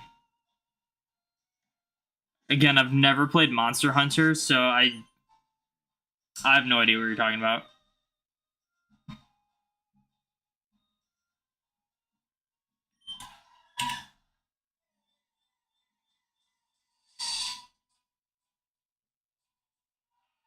Imagine if Mew was blue right now.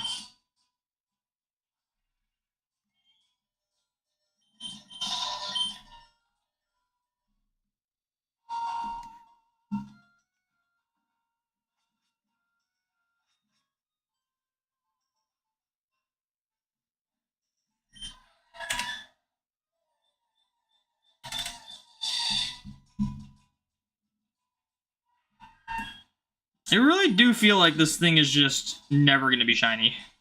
But it's going to be crazy when it actually is.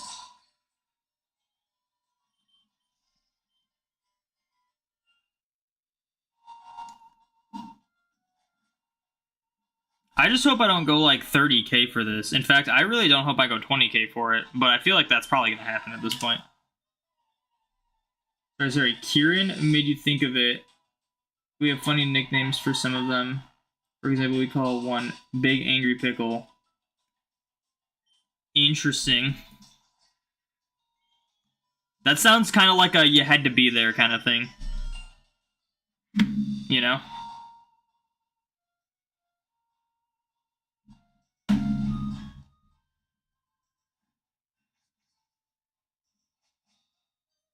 Probably 30k before it's shiny. Man, you're just so full of no optimism. I don't think you realize how unlikely it is to go 30k for a shiny, yet I do it all the time. I'm due for it to, like, never happen again. 20k is a little more realistic. 20k, like, happens from time to time.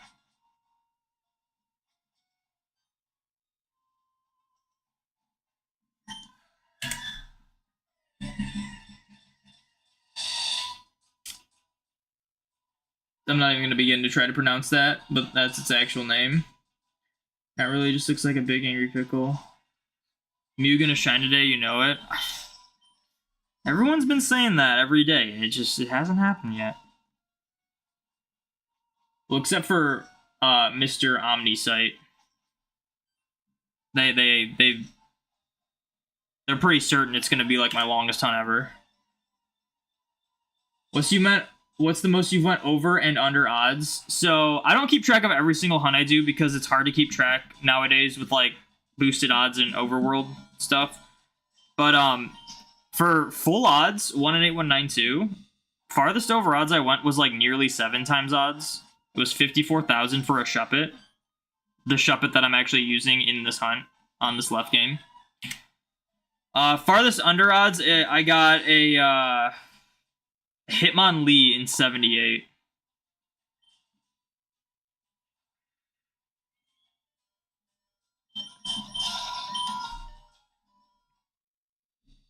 Less than a 10% chance to hit 30k at this point. The smart money is on 20k. Yeah, I mean, I feel like 20k seems like it'll happen. I don't think I'm going 30k. I'm already 30k amongst the 3 hunts I've started. I don't think I'm going 30k for one of those 3. Especially considering I just went 20k for a 1 in 4096.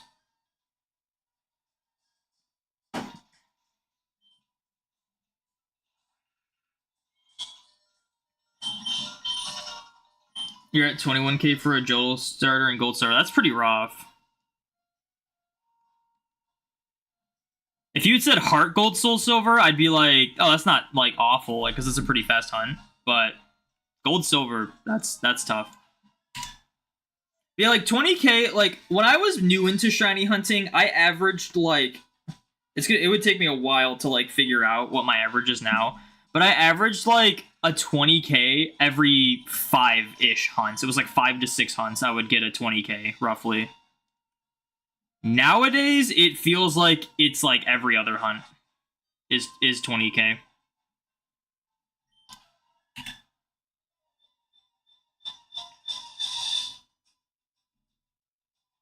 It will shine on the 14th. So on Friday. That'd be cool. That'd be perfect, actually.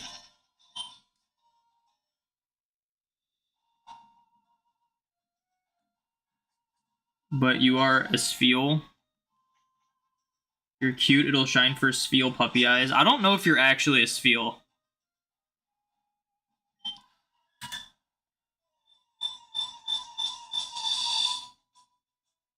It's more than a 10% chance it goes to 30k at this point.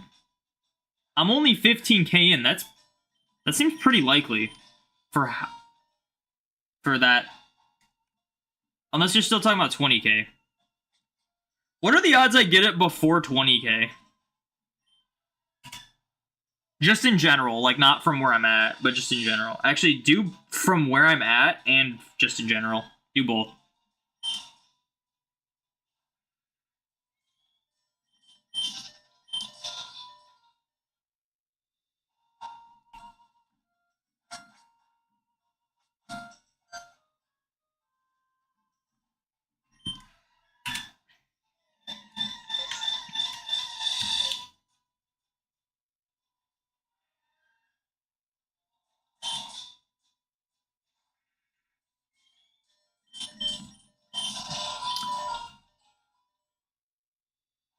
%17% chance that I hit 30k from where I'm at. That's like way higher than I feel like it should be.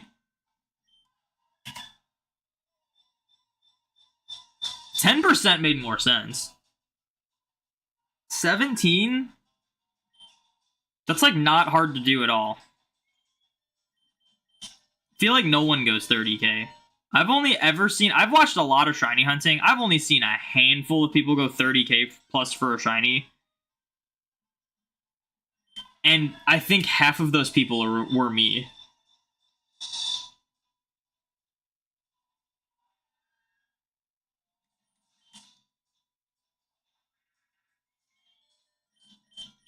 In the next 20 encounters, you'll get it. You bet my house ownership papers. That's, sorry for your loss then, I guess.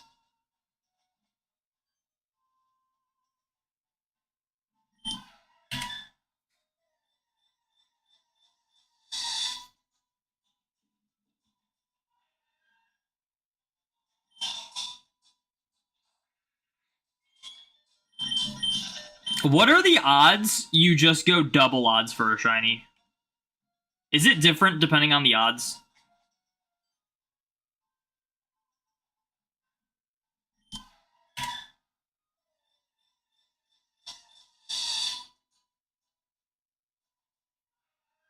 Just run back and forth for shiny Mew? No, you can't. It's not wild grass. It's like a static encounter. But you have to like locate it.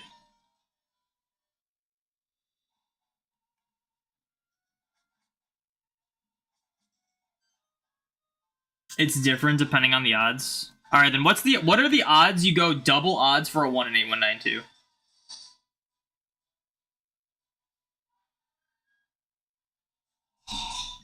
Bruh, what do you mean, bruh, Robinson? Do you not understand the odds? You were the one who said. What's the best method for this Mew? Exactly what I'm doing. Doing the acro bike, running up to it like this, and then running away. If it was an overworld shiny, this would go by quicker. If it was an overworld shiny, I would have had this in the first, like, couple hours of hunting it. Even if I got really bad luck.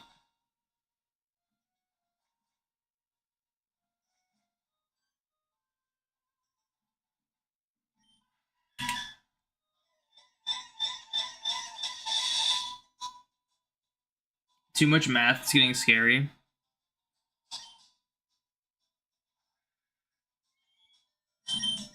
Oh wow, we got intense sunlight again, I think. Oh, that's crazy. We've been streaming for 2 hours. I've only gotten 1 distortion today. That's crazy.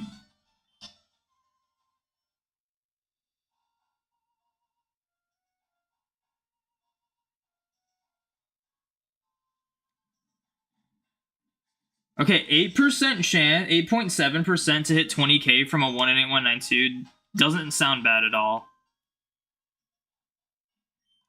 And then that would be what? That'd be a 41% chance to get a shiny before 20k. I kind of like those odds. Those odds don't seem too bad. That being said, I'm not going to hit 20k before Monday, which is unfortunate. So hopefully I get it before that. Goopy, unfortunately, you can't post links in the chat, but you can always message Mind of Rome, the calculator you use.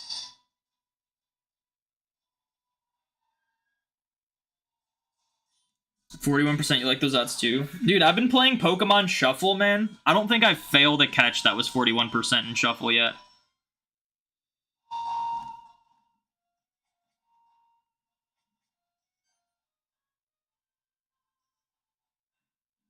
In all seriousness, isn't it the base odds multiplied by 2? No. When you're working with random chance, it's not just clear cut like that. Because if it was clear cut like that, you would be guaranteed to get the shiny at 8192 every time. And that's just not true.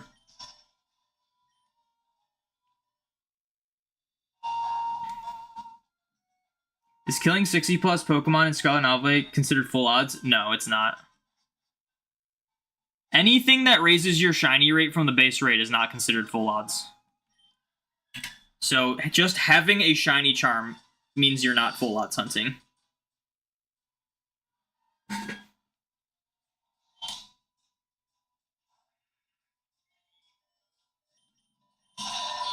You just use a calculator. You just know the equation.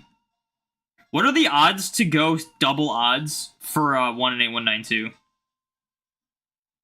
Because I don't know the equation.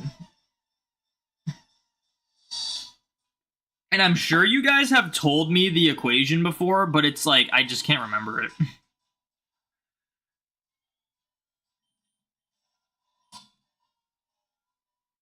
Sorry about that. You should Google the calculator, though, to check it out. Just Google shiny odds calculator. Oh, that's kind of cool.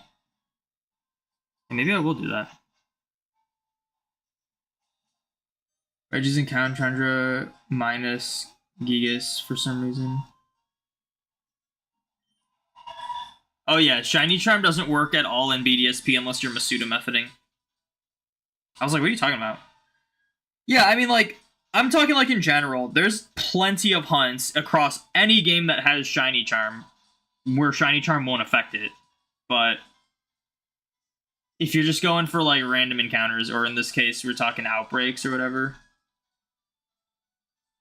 Shiny Charm is gonna affect those, and they won't be full odds.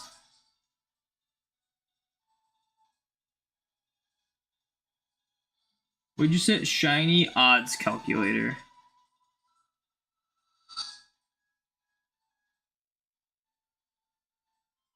It's the GitHub thing. Currently hunting. I don't think this matters, but we will do Mew. Current game.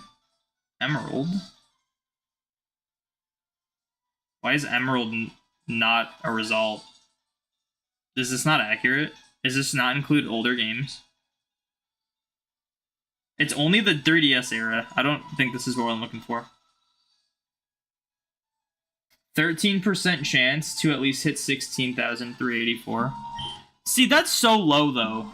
Why do I do that so often? For me, it's like a 50% chance.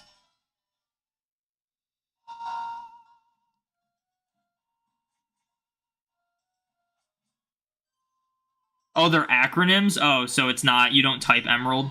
I see. Let me check that out then. Alright, so Mew. Mew. So it would just be E. Oh, R-S-E, I guess. I have the shiny charm. No.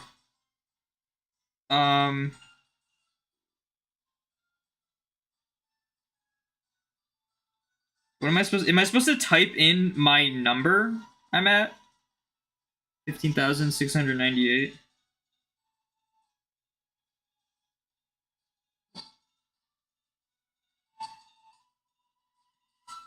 .29% chance odds of having seen the shiny by now. 91% by 20k. Let's do 54,000. Dude, 54,000. That's not even. I was like 54,400 something, I think.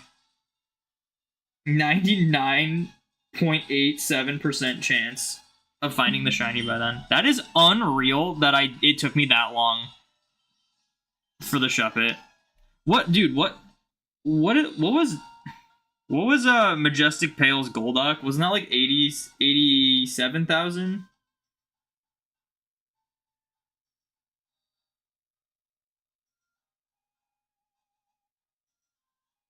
I don't think it goes much higher than this.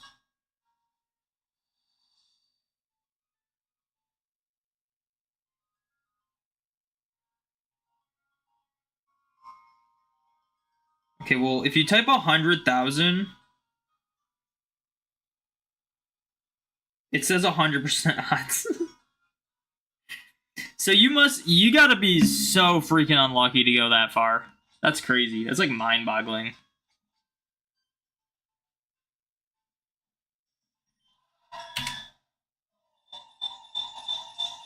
You love that all your Ultra Sun shinies will be full odds. Yeah, I like not having the shiny charm now. I got the shiny charm in my Moon and Ultra Moon games before.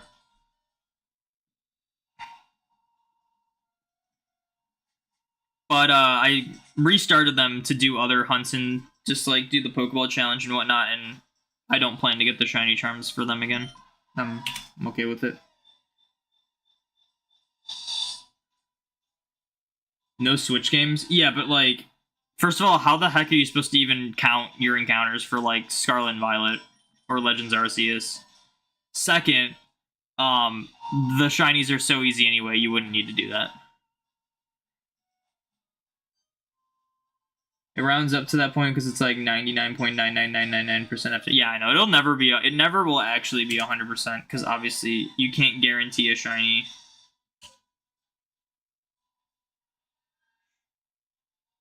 It is crazy though how like, which like it makes sense, but like 20k is like pretty high odds to find the shiny, but then like after that, it's like it goes up kind of pretty minusculely.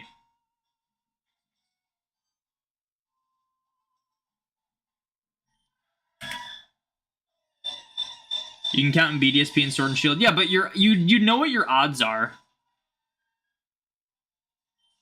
Unless, well, because there's like... I mean, it's like the odds don't change that much unless you're doing like wacky methods and stuff. Let me see. Sun and Moon. Yeah, you can't do...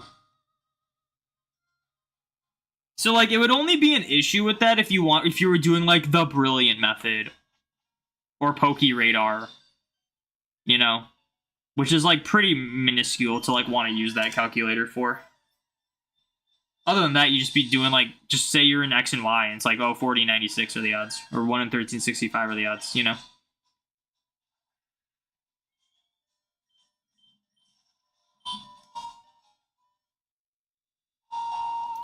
But the point is you can calculate on static legendaries in the Crown Tundra. Yeah, like you can still use it pretty effectively.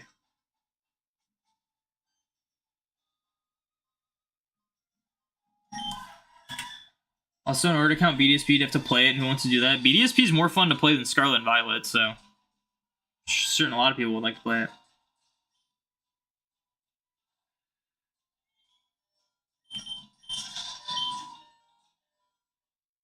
Everyone change your Twitch name to Blue for Manifestation. That's just gonna make it so hard for me to tell who's talking.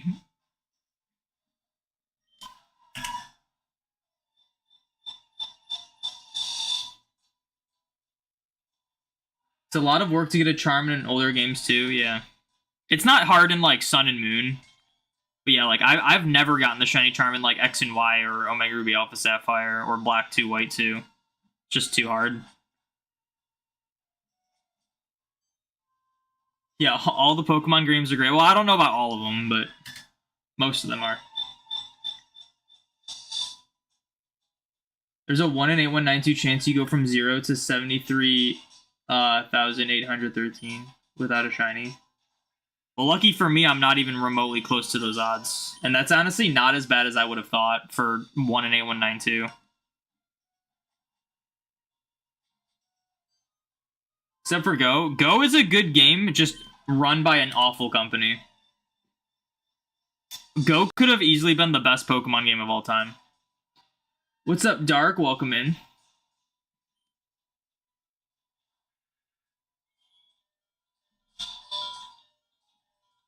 Ice cold take. Big disagree. Are you talking about me or St. Paul with the BDSP thing? Just got frostbite from that take. Cold take means more people agree with you. Hot take means lots of people wouldn't agree with you. So I don't know if you guys are mixing it up or are agreeing with me. Is Go the reason we get shiny locks? There's a solid chance nowadays that Go is the reason why we get more shiny locks than normal, but shiny locks started before Go, so some of them I don't think it's the reason.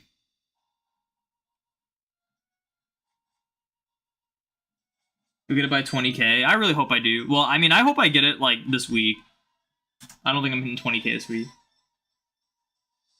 You disagree that BDSP are better than Scarlet and Violet? They're at least finished games. I'll tell you that much.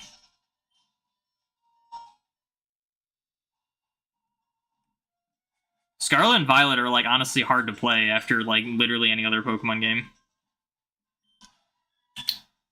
I can't tell you how much I struggled just with, like, the controls and stuff after, like, when I was going for those Shield-ons.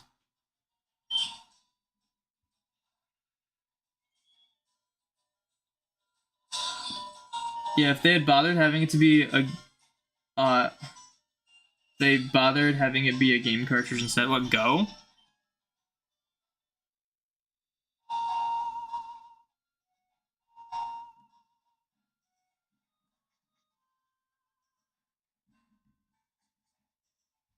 I totally get why people enjoy Scarlet and Violet more than BDSP, but BDSP I go back to more and I play it more and I enjoy it more.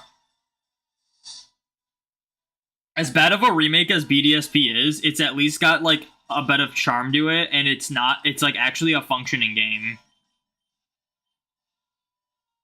You don't think Go could be a Switch game? Yeah, I don't either. Now I'm like, Go is fine as a mobile game. It just needs to be run by a company that knows what they're doing and, like, respects the player base and the IP, which they just don't. They're both mid games. I would say BDSP is mid and Scarlet and Violet is trash. The things that are good about Scarlet and Violet do not make it, like, tolerable for me. I'm not gonna say everything about Scarlet and Violet's bad because that's just not true. But the things that are good with it are just a drop in the bucket of like what's bad about it.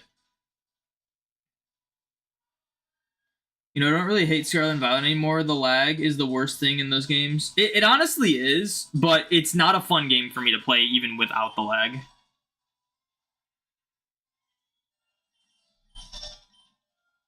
There's just nothing to like keep me enjoying it.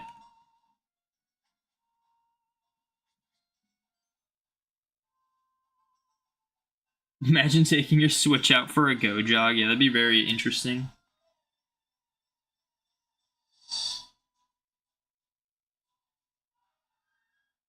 You can shiny hunt in Arceus and BDSP. That alone makes it better than Scarlet and Violet. You can shiny hunt pretty much everything in BDSP. When there's the things you can shiny hunt in Scarlet and Violet are either way too easy to the point where it's not enjoyable, or you just can't hunt them at all.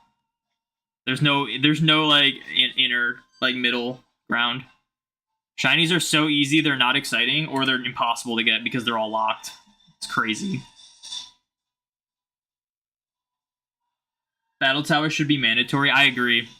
I think some sort of battle facility, maybe it's not always a battle tower, maybe it's not always a battle frontier, have some sort of battle facility that like it can like earn you a ribbon or like be something to grind for that's like fun to do.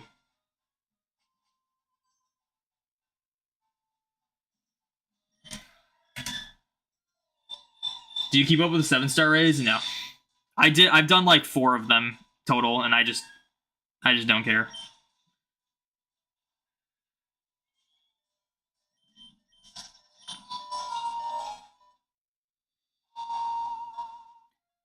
At least there wouldn't be a problem with it, like having to keep flipping charging your phone on and all.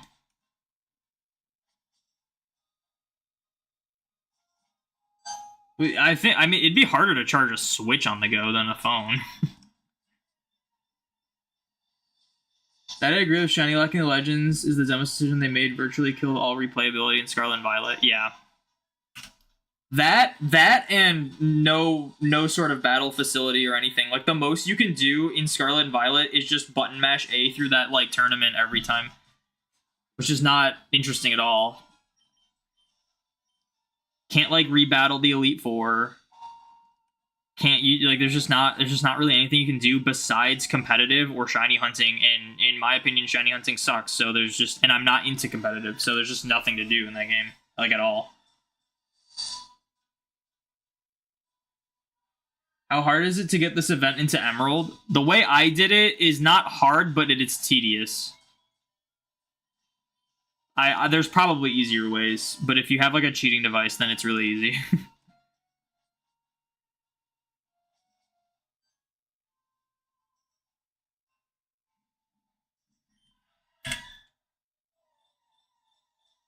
You quit the raids when they put Mewtwo there? Oh, that was, like, the one to do, though. That's the only time you've ever been able to earn the mightiest mark on something other than the raid boss. That was the one to do.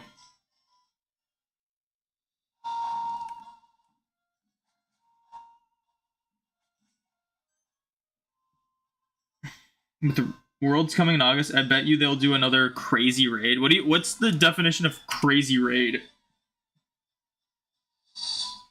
Or get Mew for free? I mean, they already did Mew. Like, if they're gonna do something that's Mew adjacent or something like that, they would just re-release the Mewtwo raid event.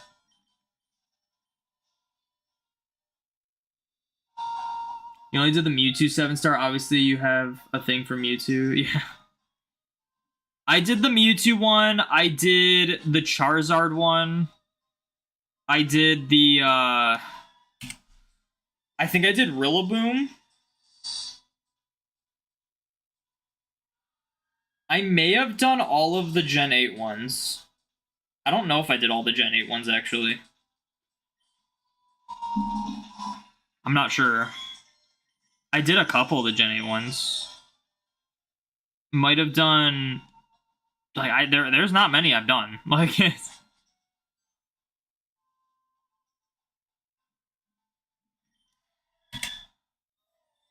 Competitive equals getting one shot by Calyrex. Does put a smile on my face. Dre, thank you for the follow. Thank you for putting a smile on Thanos' face. I do appreciate it.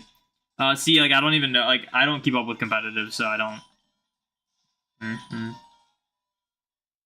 Crazy Raid equals another huge legendary. But am I going to care, though? Because it's going to be shiny locked, and also I have all the legendaries from previous games, so... Like, who cares? You saw your vids on YouTube and saw you were live? Well, welcome in. You could stare at the low frame rate windmill for hours like you. Yeah, true. Or just, like, try to get a Pokemon to spawn, like, near the edge of the despawn border and just have it, like, twitch. Like, they do that twitch thing when they're, like, too far away. Just stare at that forever.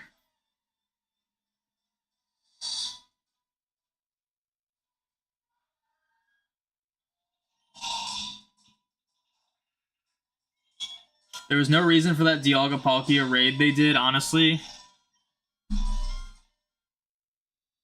It's funny, too, because so many people are like, oh my gosh, why did they put these ones in raids when we could have shiny hunted them? And then in hindsight, it's like, oh, we can't shiny hunt any of them, so who cares about any of them anyway? When are you gonna do Birdkeeper Toby's Master Dex Challenge? Probably never. First of all, I don't know what it entails. I think I saw part of his video and I didn't really understand it. And second of all, it's a bit unnecessary to do. There's zero excuse to shiny lock Pokemon, exactly. It doesn't matter what reason they have for shiny locking, it's not valid. Doesn't matter what reason it could be, it's not valid. The only reason I can get behind shiny locking Pokemon is when it's, like, uncatchable Pokemon, but even then, I feel like it'd just be better if you didn't.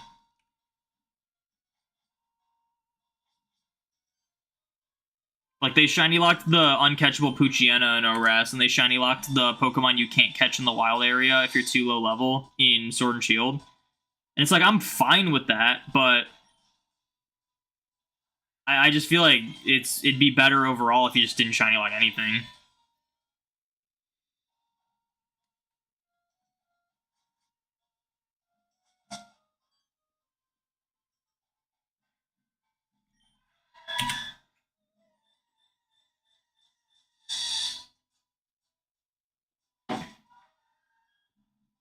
You will have fun the way we want you to, and you will like it.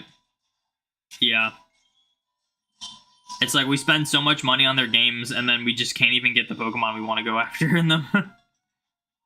Crazy. What a completely backwards concept.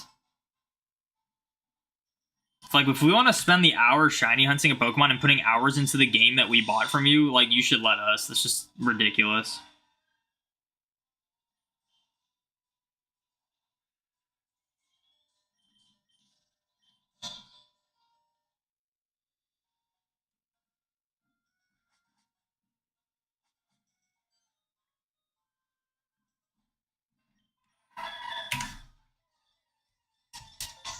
It is crazy how I've only done one Distortion today.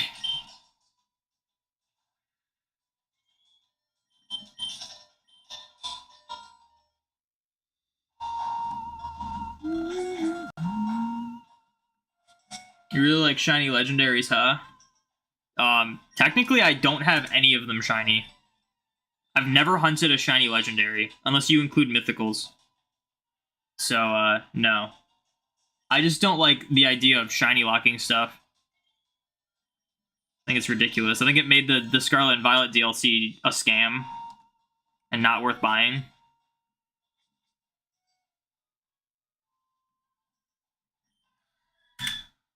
Oh, like, dude, even if the Scarlet and Violet legendaries were huntable, I wouldn't be hunting them right now.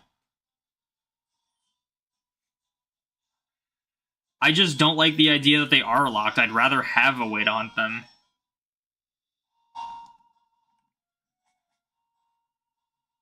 You heard people didn't like the DLC. Yeah, like there's people that gas it up and whatever.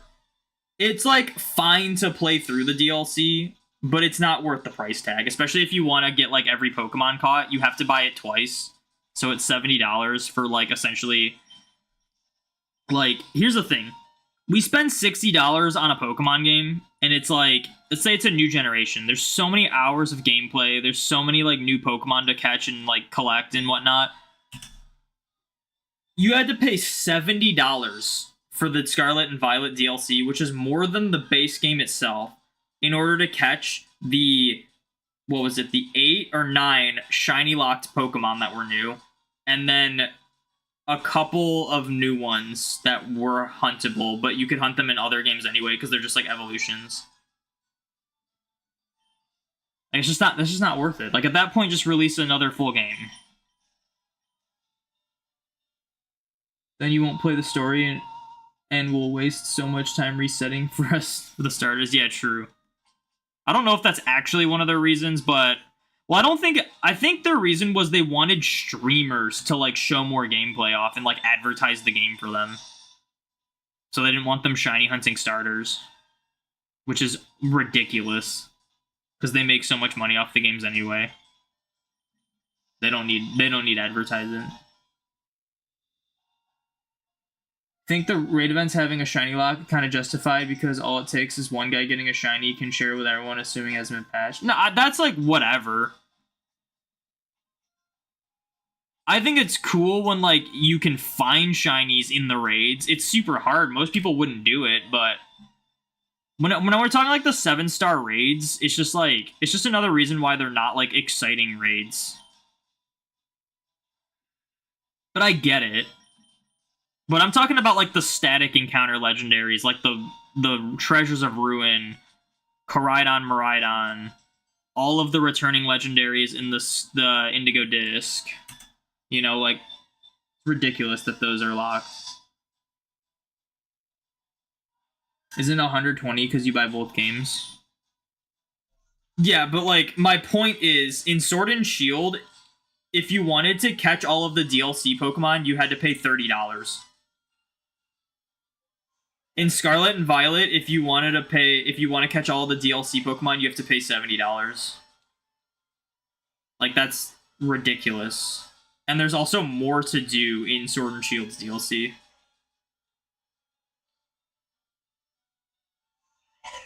Like, I'm not factoring in the base games, like, combined. Plus, for me, I always ask for the second version for Christmas, so I only physically purchase, like, one of them. So, I guess my thing still stands, even if you are factoring in both of them. Still paying more than you did for the base game.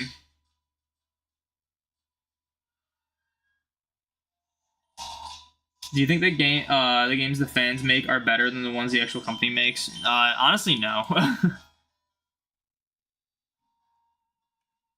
I've never been interested. I haven't played, like, any of them. I'm not really interested in playing fan-made games.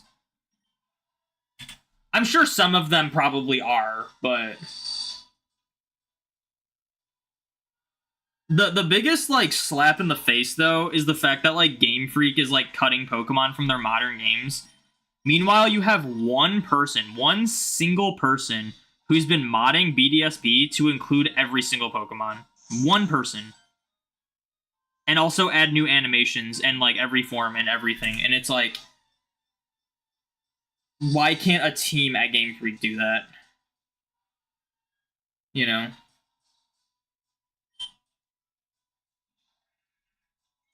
You don't like that you can only do the 7 stars once per save file, or at least that's how the Mewtwo was? You can keep doing them, you just can't keep catching them.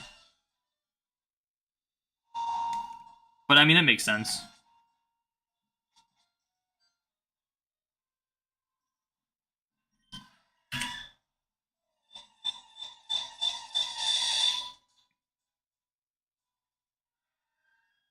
In Sword and Shield, you couldn't even catch the Mewtwo's that you did the raids for.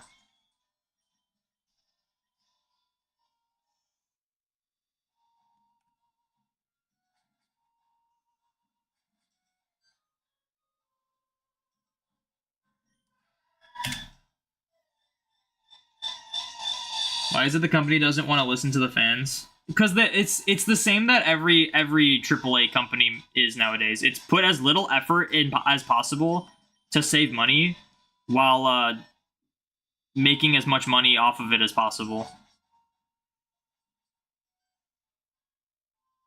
Like, that's literally not even every AAA gaming company. That's like every company's thing right now nowadays. Is to just put as little effort into everything as possible, while charging as much as you can for it.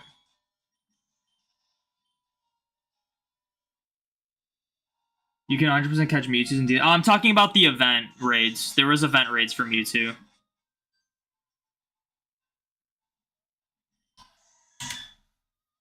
There's event raids for Mewtwo that they did before DAs were a thing, and you just couldn't catch it.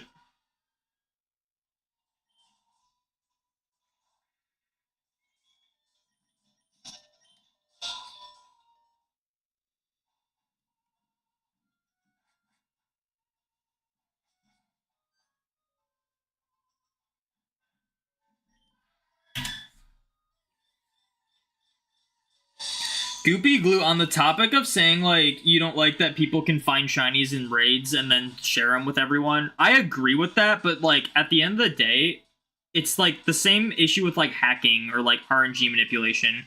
People do some cheesy things to get shinies. That doesn't mean you have to. It doesn't mean you have to, like, have it affect you, you know?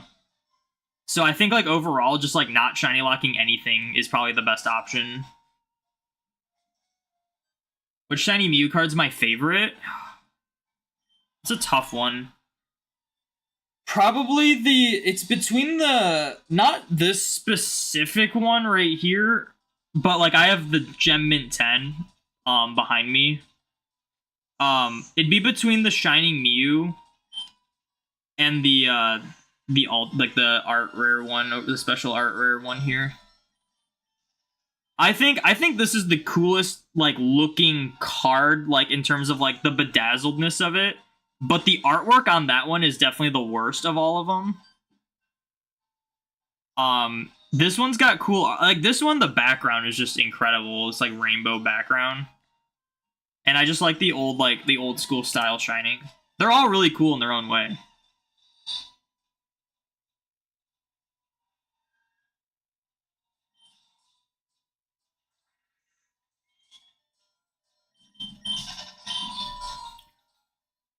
Is Sword and Shield any good? That's the next game to play. You've been playing Let's Go while watching your Shiny Living Deck series. I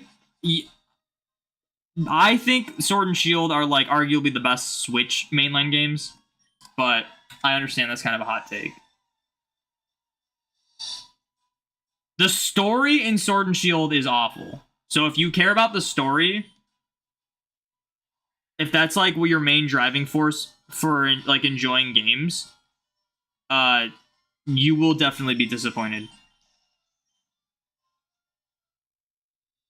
But I think everything else about Sword and Shield is done pretty darn well. You're just talking about specifically the raid events, normal raids you're indifferent on. If they wanted to fix that, all they have to do is make it so your game saves when going to raids. Oh, okay, I see.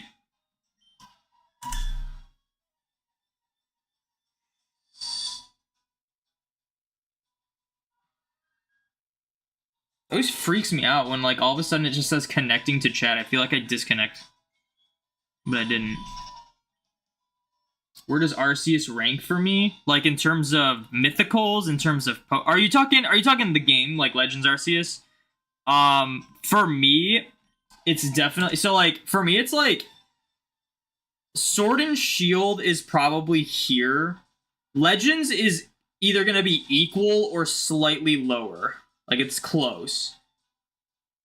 And then BDSP is kind of like down here. And then Let's Go is kind of like down here. And then you can't even see Scarlet and Violet. It's like on the bottom floor.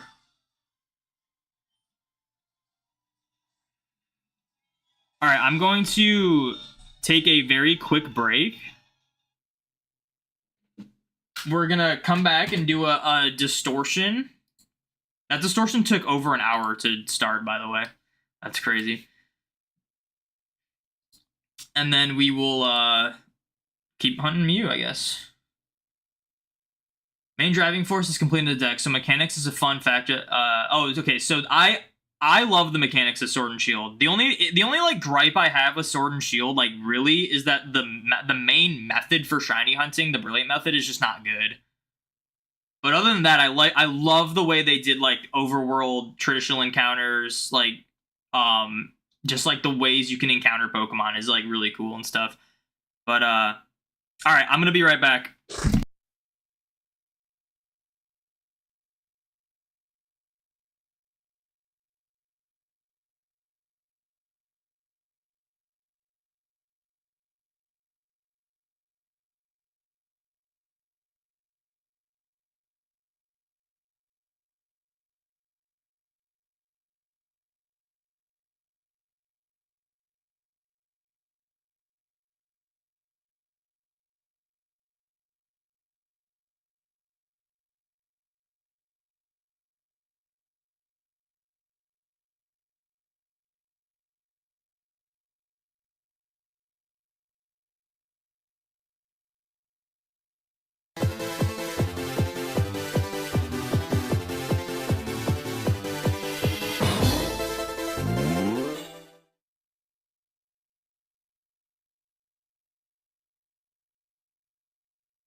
Alright, I'm back. Thank you all for waiting.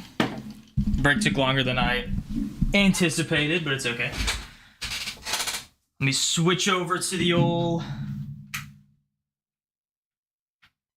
I need to do something. I have to, like, adjust the battery in this thing because it's, like, not working as well. Yo, Goopy with the Prime sub! Goopy, thank you so much. I apologize that I missed it, but thank you so much for the Prime sub. I do really appreciate it. Alright. Here we go. Here we go.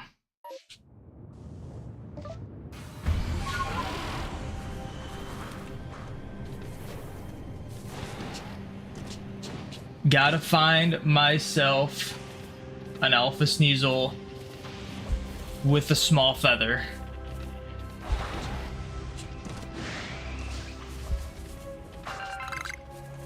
They all have small feathers, they're just never alpha.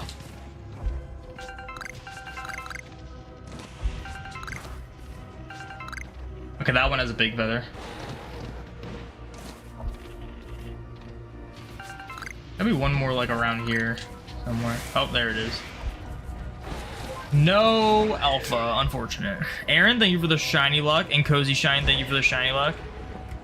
Talkie Boy came back. You guys, I'm streaming. You can't call me Talkie Boy when I'm streaming. Of course I'm gonna talk. If I wasn't talking the whole time, no one would want to watch me. Just be dead silence. Alright. Swapping back. I think I'm done with Legends for now, actually. I don't think we're getting another Distortion in Legends. Let's just keep going with Mew.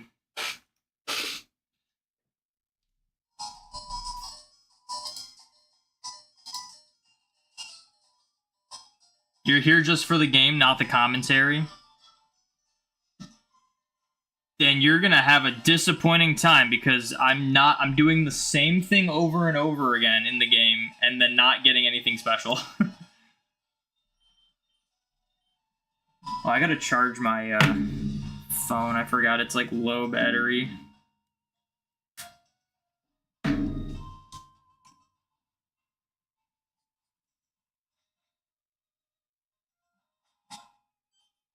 I wonder how Robinson's doing. They have to, like, sell their house deed papers or whatever. Because I didn't get the shiny in the 20 encounters.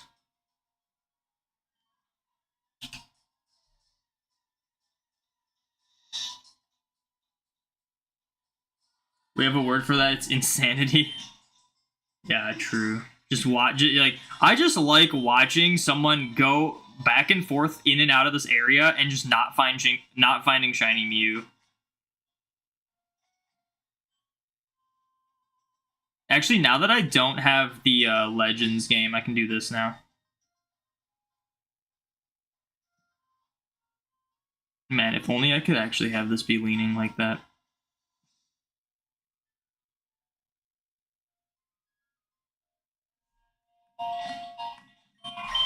Actually, this might be kind of hard with where the A button lies.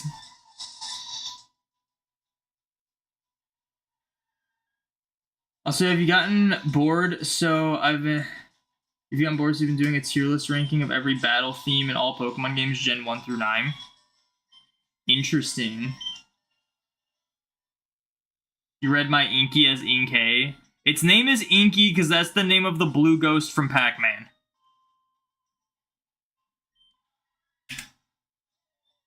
You apologize for being annoying? You're not being annoying.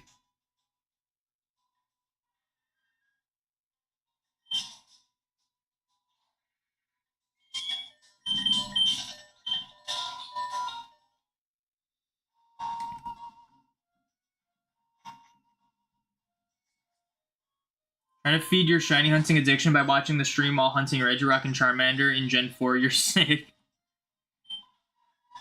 Hey man, I've been there. I'm currently there. Currently have 16 songs in S rank so far. Wolf and Roses, thank you for the shiny. Like, what songs are they?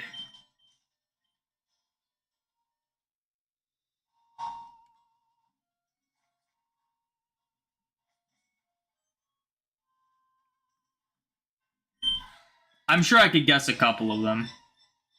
You set up another hunt, but you're big lazy. I gotta finish setting up my Safari zones for my games.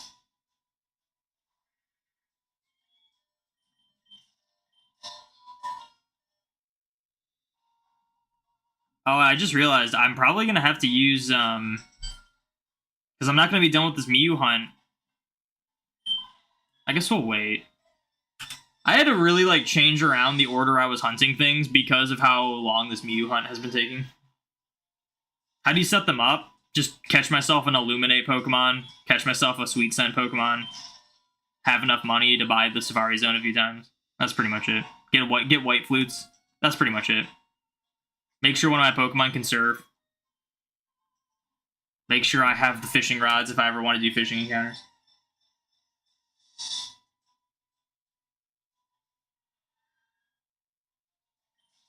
I just had to, like, restart my Ruby copy a couple times to get the fossils for my Gen 3 decks.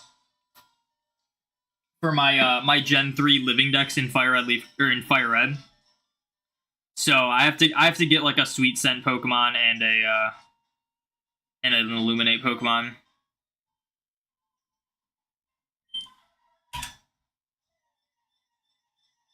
Honestly, look forward to Safari Week this year. You can't wait to watch streamers run circles for 7 days straight. It's gonna be great, yeah.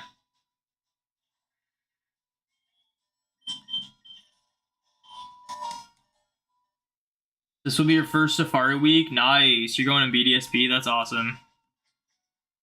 Part of me wants to do like some Sinnoh, but it's just, I feel like it's just gonna be tough. There's too many things I need in the other games. Like, there's too many things I need in Hoenn and Kanto that, like, if I were to try to chuck in like a Gen 4 game, like a Diamond Pearl Platinum or a BDSP, it would probably just make my flow a little worse, and it would probably overall be a net negative. So I'm gonna just hope I pop off this year and I'm able to, like, go to somewhere else in order to, like, hunt. Is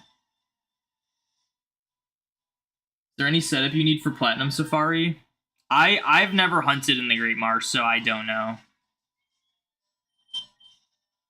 Probably just like White Flute Illuminate. Good night, Thor. Thank you for hanging out. Oh, that didn't mess it up. Okay, cool. Frontier Brain from Gen 4, Suicune, Harcourt, Silver, Chorus, Iris, Champion XY, Deoxys, Sinoras, Owen, Champion, Black 2, White 2, Black White Elite 4, Reshiram theme, Xerneas theme, Ens theme, Solgaleo there. That's crazy that you don't have... Well, are you going in order from generation? There should be a couple more from Gen 4 in there, I think.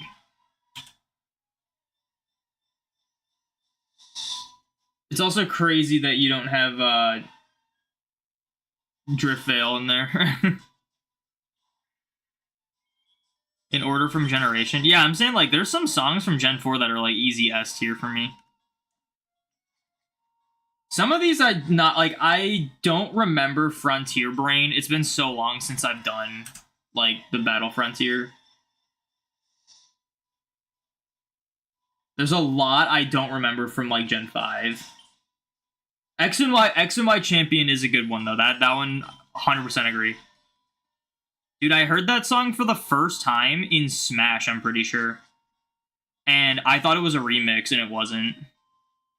It's crazy when, like, you hear a song from Smash Bros. And you're like, this song's crazy, and you assume it's a remix, and then it's not. And you're like, no way, this song just goes this hard in this game already.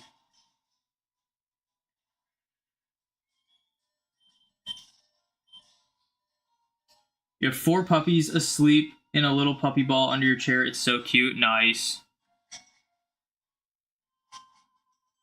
Little do we know, they're just talking about their toes. Battle Tower in Gen 8, Lake Guardians in Gen... Oh, yeah, Lake Guardians in Gen 4. Good. That's a good one. That one goes so hard, man. That was that was like my favorite song as a kid. It was so crazy. It made me love the Lake Trio. Battle Tower in Gen 8's good. I also like Limwood Tangle's theme in Gen 8, and then just like the gym theme is pretty good.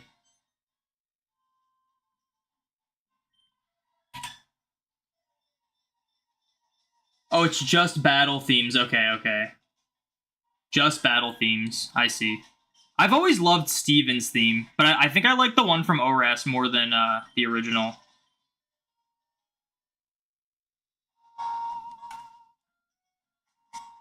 Did you know Greninja first released in Smash Bros, so Greninja is a Smash Bros original character? That's just false.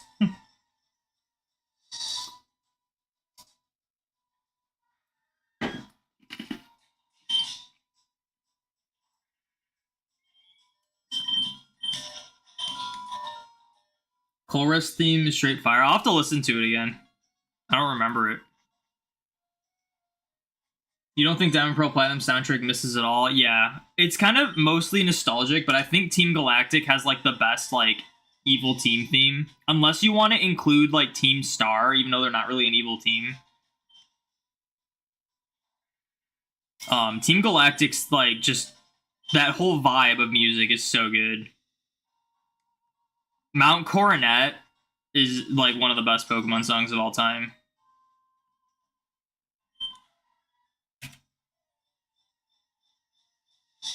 You like Black 2's one more for Steven?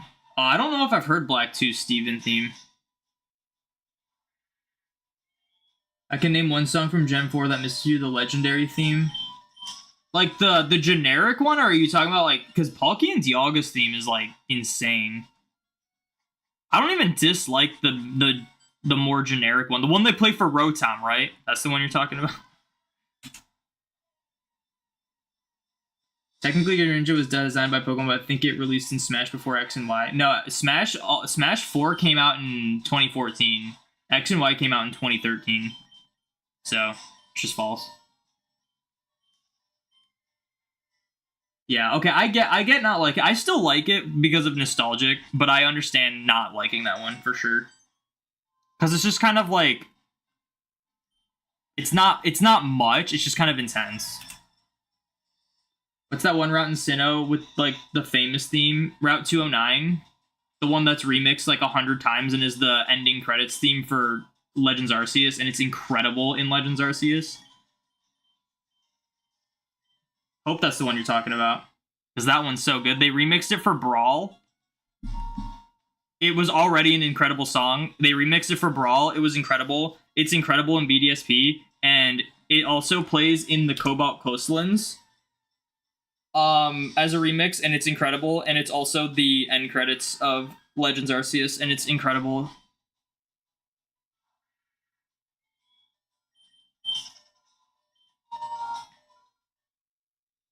You're gonna go get an Illuminate Mon. Do Volbeat and Illumise have it? Volbeat does, Illumise doesn't. But just like with like Chinchou and you're probably better. It depends on the game. If you are in Sapphire, then sure, go for Volbeat. If you're in like Ruby, just do Chinchou. But it's like Staryu and Chinchou, it's the same, like it's 50-50, so you're not guaranteed. So if you're working with like a 1% Volbeat encounter, don't bother, just go for Chinchou.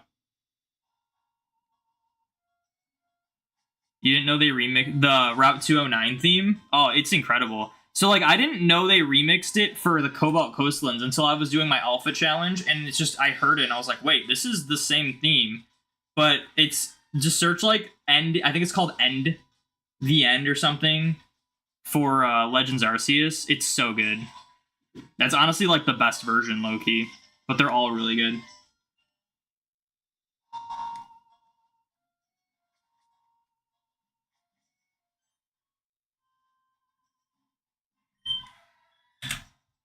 .209 is goated. When have they used the route theme for credits? Legends Arceus. Ending theme for Legends Arceus. I knew immediately when I beat the game. It's not when you beat the full game, it's when you beat Palkia or Dialga. when the credits play. But it's so good. One of the best songs.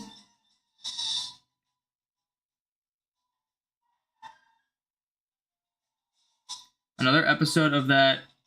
I mean, I know what the show is. So that time you got reincarnated as I got reincarnated as a Slime Drops Friday. You need it now.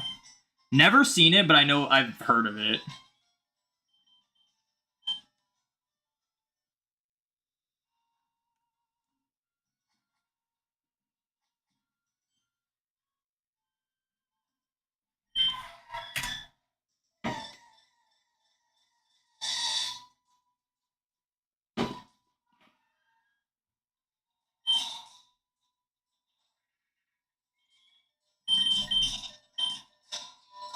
What's crazy about the Route 209 theme, and it's more than just Route 209, but it's the theme you'll hear a lot when you are hatching eggs in Sinnoh, because it's the southern route of Solaceon.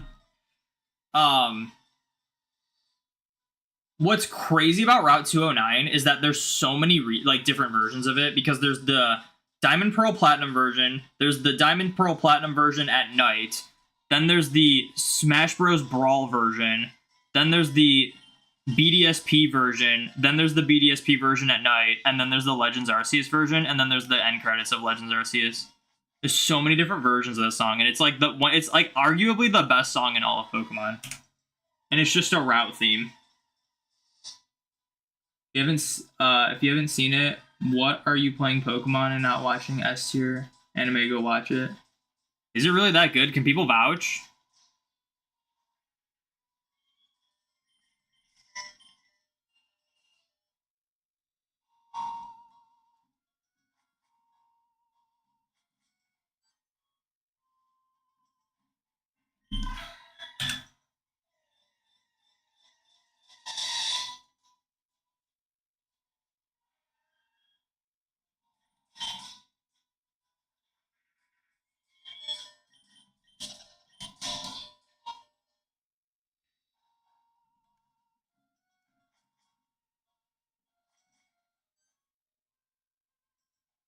Didn't even try to say go on, get love it.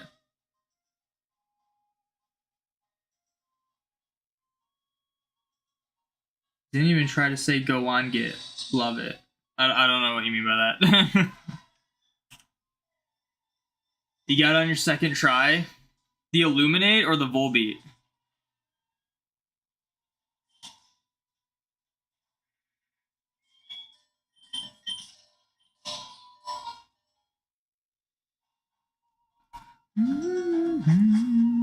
Both nice.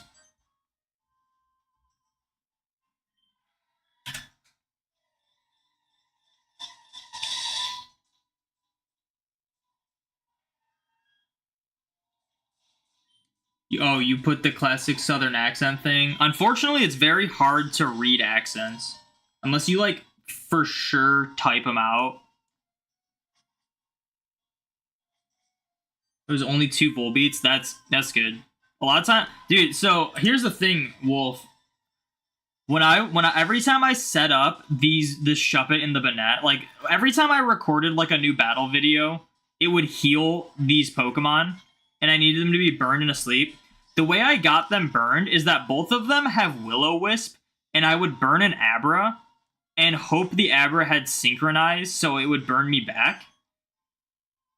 And I cannot tell you how many flippin' Abras it takes every time for me to get the one with synchronized. It's so annoying.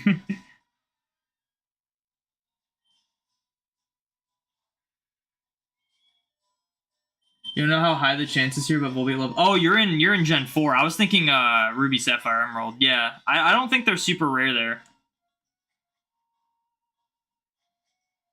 Looking at A tier and you're going through all the Legends Arceus songs, and it's massive. Legends Arceus, what makes Legends Arceus such a good game is that it's a fresh take on Pokemon, but it's also familiar being Sinnoh. And the music is not only does it have like original bangers, but it also has good remixes of the original Sinnoh songs. There are some of the remixes I don't really care for. Like, I think they kind of dropped the ball on the Late Guardian battle theme. It's just a little too, like, It's like it takes so long to get there, and then it like doesn't really get there.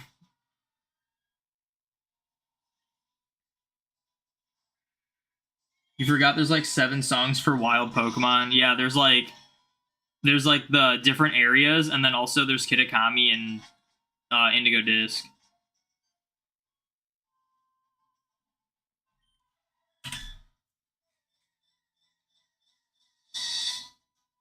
But I mean, the Team Stars, the music is so good.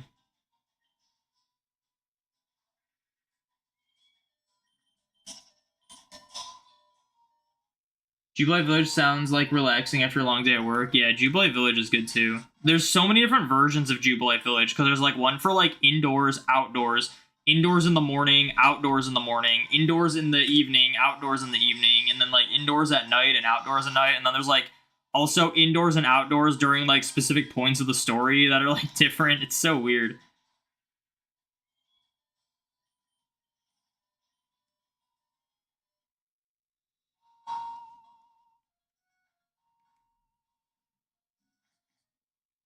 Reincarnated as a Slime has an 8.1 on both IMDb, My Anime List, and a 95% audience score on Rotten Tomatoes. No critic score as of now. I meant, like, can anyone, like, in the chat vouch? It's hard for you to put BDSP's Late Guardians over Legends Arceus. Yeah, it's odd. Yeah, I wasn't a huge fan of that remix in Legends.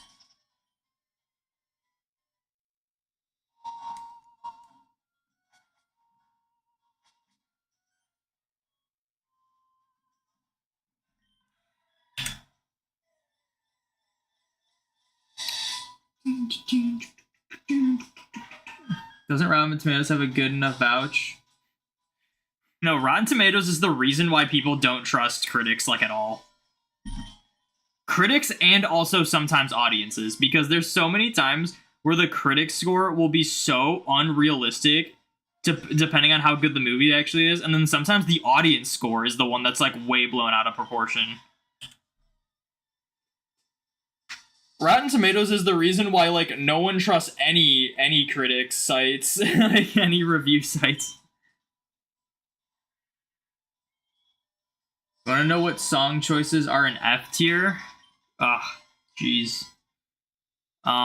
It's tough, because usually, like, bad songs in Pokemon are songs you just don't think about, because they're kind of just, like, boring. I mean, I would assume, like, I don't know, someone just, like, the generic wild battle music from the older games. What do we got?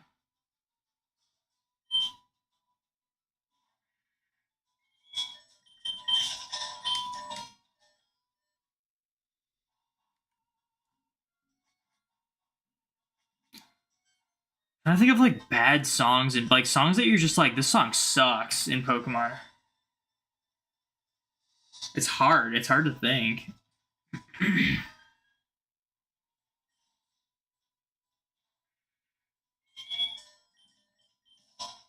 It's not gonna be like a Smash Bros situation where some of the songs are literally just nothing, right?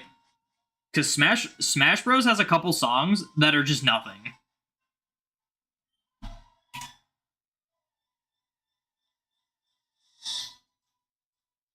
Your favorite movie of all time is bad Rotten Tomatoes score.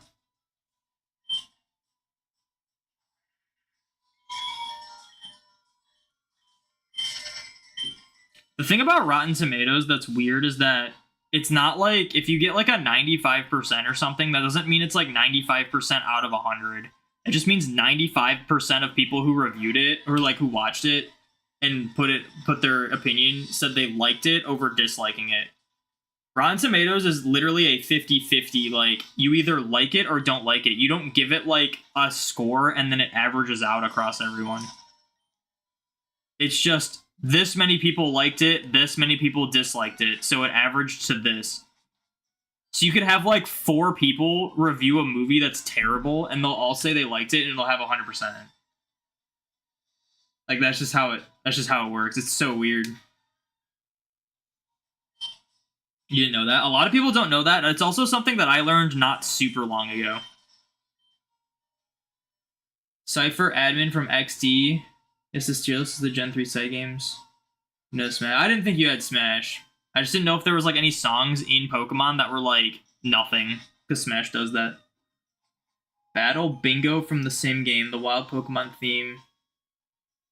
Also from that same game. The wild battle Pokemon theme isn't that bad. It's not an F tier. It's not great. Mewtwo's theme from Fire Red Leaf Green. Mewtwo has a different theme from Fire Red. Is it not just this? Just the more, it's just the same wild battle theme, but like slightly different, because that's what like the legendary beasts have too. I'll have to remember. I don't remember what Cypher admin is, but I know the Cypher peon is like slaps in XD.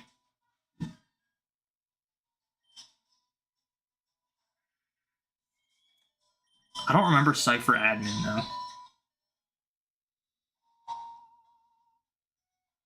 Avery's theme is Avery from Sword and Shield, like DLC. I don't know what that is because I had Sword, so I only heard Clara's theme. Unless it's the same.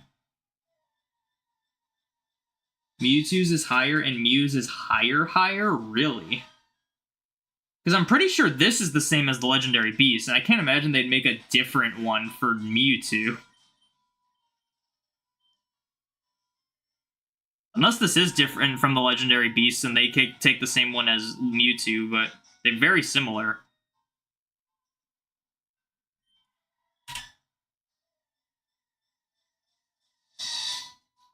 Think you should watch it? It's easily your top 3 favorite anime of all time. I mean, I might check it out.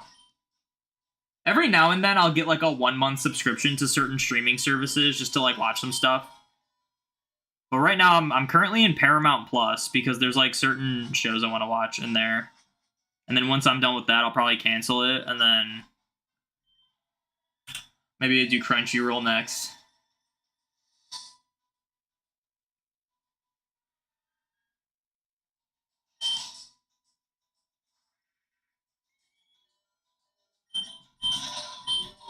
A lot of the music from XD and Coliseum is pretty good, so it's hard to see, like... I'll have to hear what Cypher admin is. And, what Battle Bingo? I don't even know what that is, and I own XD. I had XD when I was a kid, and I own it currently, and have played through it multiple times, and I don't know what Battle Bingo is.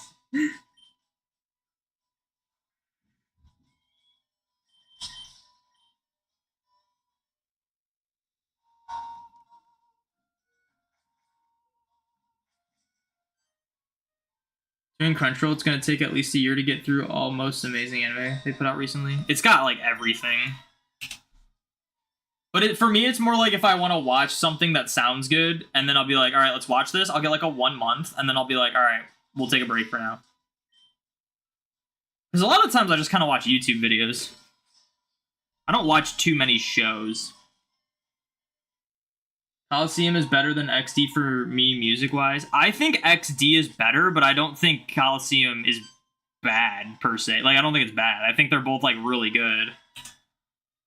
I think some of the songs that were for, like, Cypher music and, like, this might be a hot take. I prefer Mirror B's theme in XD than in, Coliseum. I don't dislike it in Coliseum, but when I heard it, it kind of threw me off because I was like, dude, I used to jam to Mirror B's theme, and then I heard it and it was like so different in Coliseum.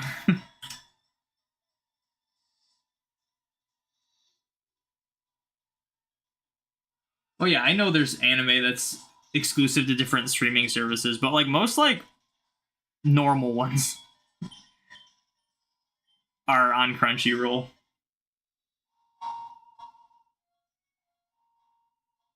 Miracle Bees is better though, S+.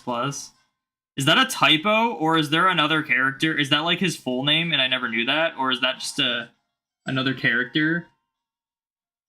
And also, which one? Because there's 2 Mirror B songs. The XD one or the Coliseum one?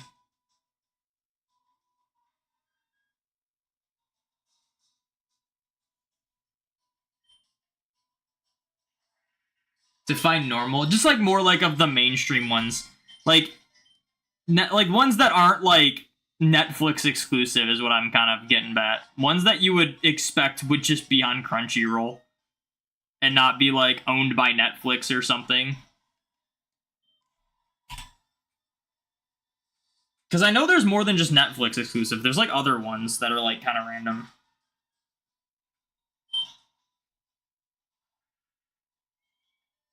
It's an imposter, a mirror B. Is this in Coliseum or XD? Because I like don't remember any. I've played both of them, and I don't remember either of them.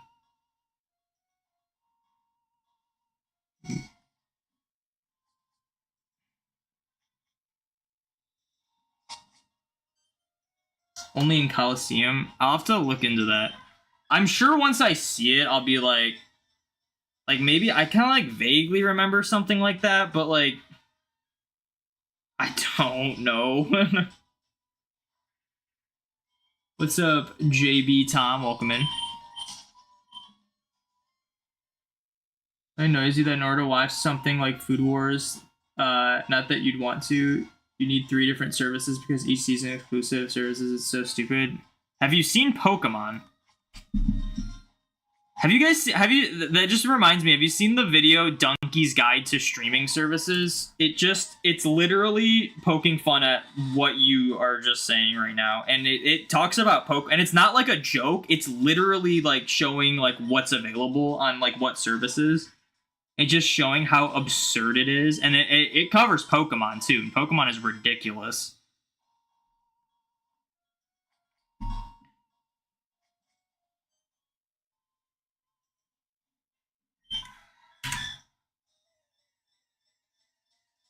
You see him like one time and that's it. I want to say I vaguely remember. Doesn't he have like a weird, like a scary face or something? Like a weird face.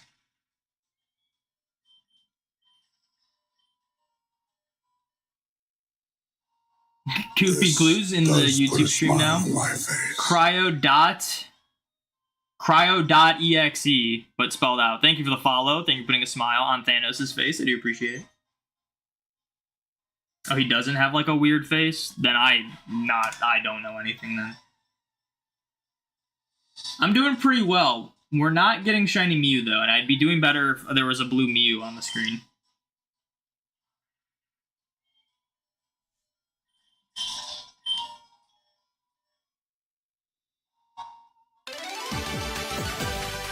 Yo, Eternal Radiant with the raid.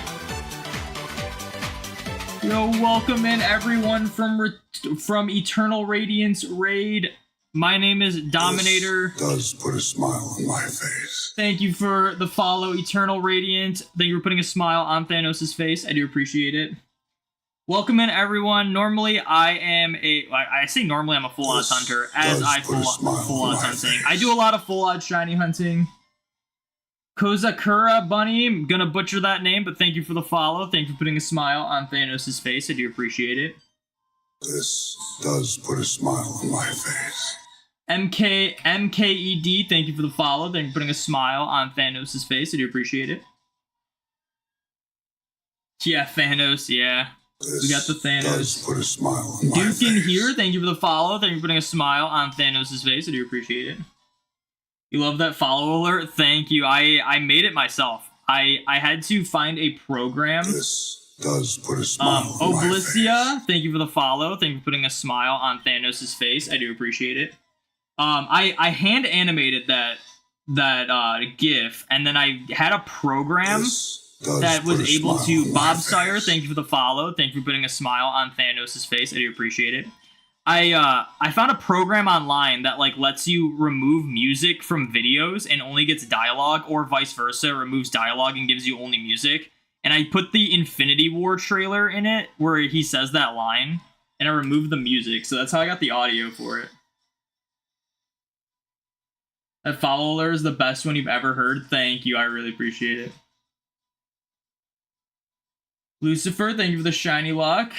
Oblicia, thank you for the shiny luck.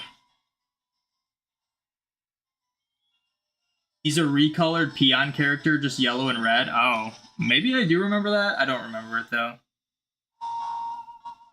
So in other words, I stole it. Well, I didn't record the line myself. I was going to use Thanos' line, but altered it so that it's not just from the trailer straight up with the music, because that would have sounded terrible. Cryo.exe, thank you for the shiny luck. Fill up the Mew, 16k is crazy. Yeah, and the sad part is we do this all the time now. 16k is like average odds for us at this point. But thank you for the raid. Anyone who's in the Twitch chat, make sure you click Eternal Radiant's name and give him a follow. Flames PR, thank you for the follow. Thank you for putting a smile on Thanos' face. I do appreciate it. MKD, thank you for the mark luck, but unfortunately we will not be getting a mark this stream. Morgini, thank you for the follow. Thank you for putting a smile on Thanos' face. I do appreciate it. This does put a smile on Upstairs my face. Value, thank you for the follow. Thank you for putting a smile on Thanos' face. I do appreciate it. You're gonna get it soon, I believe. I really hope so. I'm currently, so we're 16k on this. We are currently over 11k on a Dratini hunt that I'm doing off stream. And then I was also hunting Bidoof with the Mew, but I switched to only Mew to make it a little faster. And the Bidoof is 11,000. It's like 11,400. So like with the 3 hunts I'm currently doing, we're over 30k. We're like over 36k. And then thankfully, the last shiny I got that was full odds was slightly under odds, but the hunt before that was a 20k Litwick in Sword and Shield. So the luck has not been on our side. Does put a smile on my face. Rilera, thank you for the follow. Thank you for putting a smile on Thanos' face. I do appreciate it. Even if you're here on YouTube, you still follow on Twitch. Well, thank you. That's why I saw your name and I was like, I swear you've been following me. Because you've been in chat. I had to do like a double take. This does put a smile on Peanut my Butter face. Beaver, thank you for the follow. Thank you for putting a smile on Thanos' face. I do appreciate it. You just noticed the Mew cards in the background. Yeah, we have a little Mew shrine going down right now to try to make Mew to be shiny. And then we also have this. The Pokemon Fit Mew. Yeah, eventually I want to get all the shiny Mew cards. Unfortunately, the 2 I'm missing are very expensive, so that's why I don't have 2 of them. But I like shiny Mew. Shiny Mew is really cool. Shiny Mew is arguably my favorite shiny, but I don't really have like a #1 favorite shiny. But when it comes to collecting cards, Mew has like barely any, so it's like realistic to try to collect all the Mew shiny cards as opposed to like Gardevoir that has a shiny card like every 3 sets or something.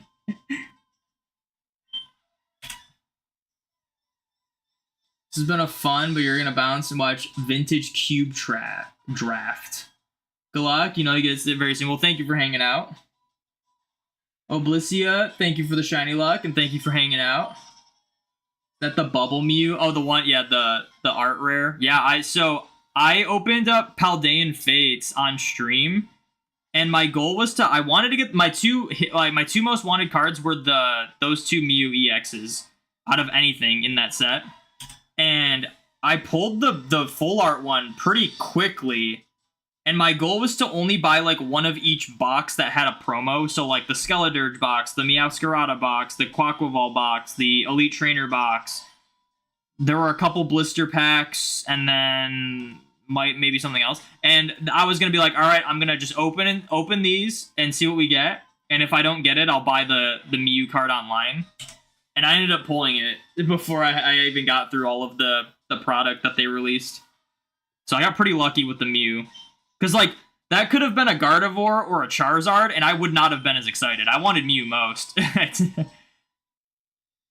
think the Mew is the second most valuable one. I think the Charizard's the most, but I didn't really like the Charizard special art rare in Paldean Fates. It was a little too busy. Your thing with shinies is that anything like bright green is immediate distaste for you? Really? I think a lot of green shinies are really good, but there's a lot of green shinies, so a lot of them are bad too. Flames, thank you for the shiny luck. Yeah, we gotta get it soon. I'm probably gonna end stream at 16,000 because I've been streaming for over 3 hours now. And I gotta get food. I'm hungry. But, yeah. But we've been streaming this every day this week because for Safari Week is next Friday. But unfortunately, I'm going to be missing like a third of it. So I'm going to start my Safari Week on Monday.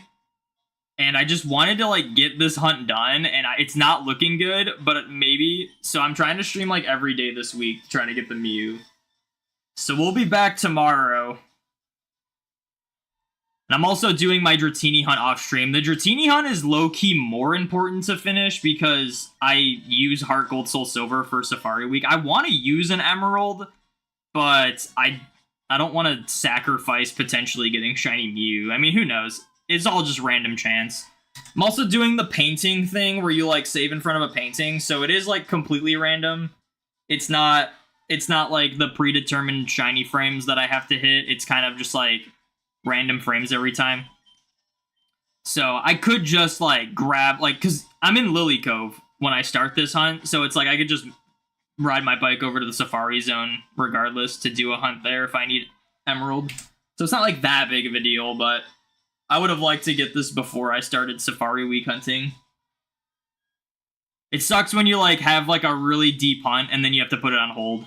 I had to do that last year for Safari Week, actually. I was 28,000 in on a hunt in Fire Red Leaf Green, and I had to put it on hold for Safari Week. And then my first phase for Safari Week was 20k. And then my third phase was 38k. But luckily, after Safari Week, I got that 28k phase. I got the first day back to hunting it, so it was like better.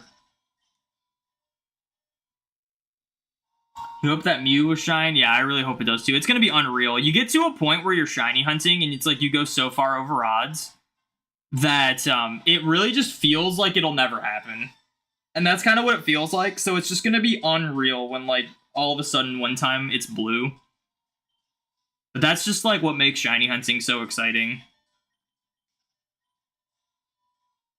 I just hope I don't go 20k for this, because this was not like a fast hunt at all. It took a while to get to 16k. Do I have Ancient Mew? No, I used to when I was a kid. I got rid of my entire Pokemon card collection as a kid. Which I regret. That's like my biggest regret in life. I'm not even kidding. Is getting rid of my and the thing is, I had one and it was in really bad condition, so it wasn't like worth anything. But I know you can buy them sealed still for like 20, 30 bucks. I might buy one. Rodrizao. I definitely pronounced that wrong, but thank you for the follow. Thank you for putting a smile on Thanos' face. I do appreciate it.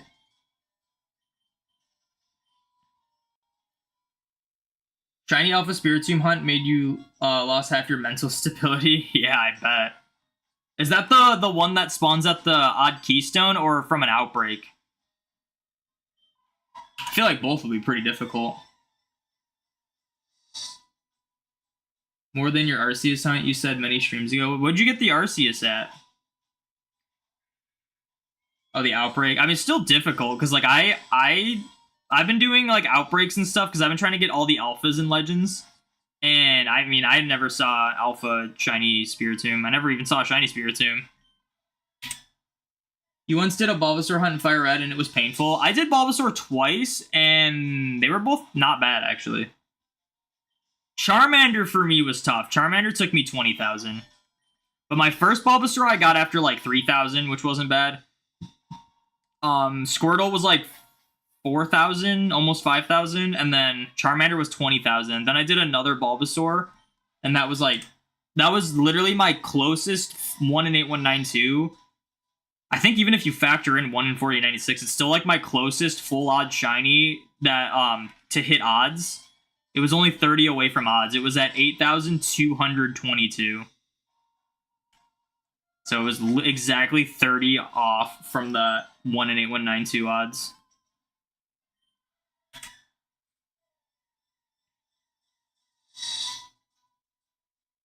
It was when you stupidly gave up being 10k. Well, you gotta get back to it if you never got it. You can't put that much time into a shiny hunt and then give up. That's all that time wasted then. You gotta see it till the end.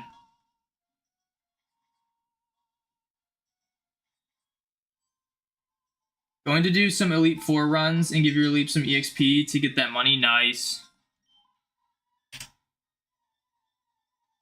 Might be a water hunt you can try in Platinum. Oh, in the marsh? Now, I don't know the exact details, but I'm pretty sure Whiscash in the Great Marsh can't flee. I don't know if it's only for Diamond and Pearl or if it's only for Platinum. Or if it's for all of them. I'm not sure, but I'm pretty sure Whiscash in the Great Marsh just can't flee. You love Flood Shiny Hunts. It's slow, but when you get it, yeah, it's just crazy. And some of them are honestly fast, too. You should Shiny Hunt Mewtwo in Yellow. I'll probably Shiny Hunt Mewtwo in Fire Red Leaf Green. I got 4 copies of Fire Red Leaf Green.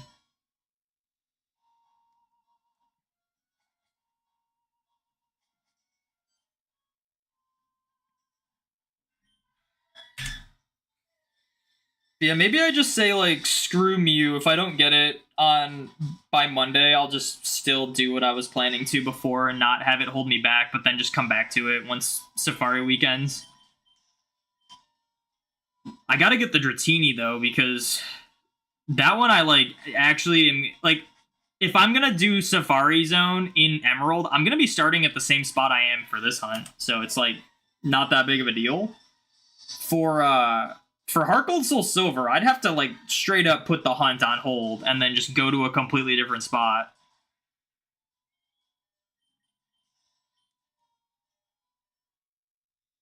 You thought Shinies were in Gen 1? So, the way Shinies work in Generation 2 is they're based on the stats of the Pokemon.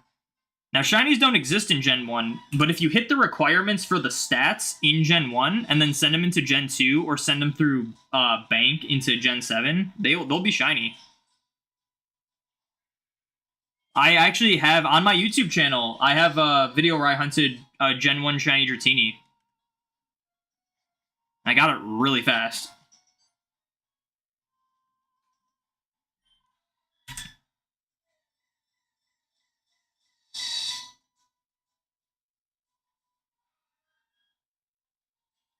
Dude, I need this Mew to be blue soon. I really do. That's pretty cool, yeah. I didn't expect... I got it at, 800. It was really fast. I was, spending so much time setting up a second copy to, double hunt it. And then I did one hunting session where I did both just to see, how fast I could get the encounters, and I ended up getting it. Imagine if you got a random Pokemon back in the days, it would be shiny. Yeah, The thing about Gen 1, though, is that you can't get, wild Pokemon shiny unless they're fishing encounters. Just because it can't... The game, couldn't store all the different, stat combinations for certain Pokemon. Speaking of being exactly on odds, you shiny hunted Zapdos and Articuno in Let's Go after getting the charm and got Zapdos at 1782 and Articuno at 946. The average of those is 1364. That's crazy. That is crazy. Next one shiny. Oh man, yeah. It's hard to call a shiny with these odds.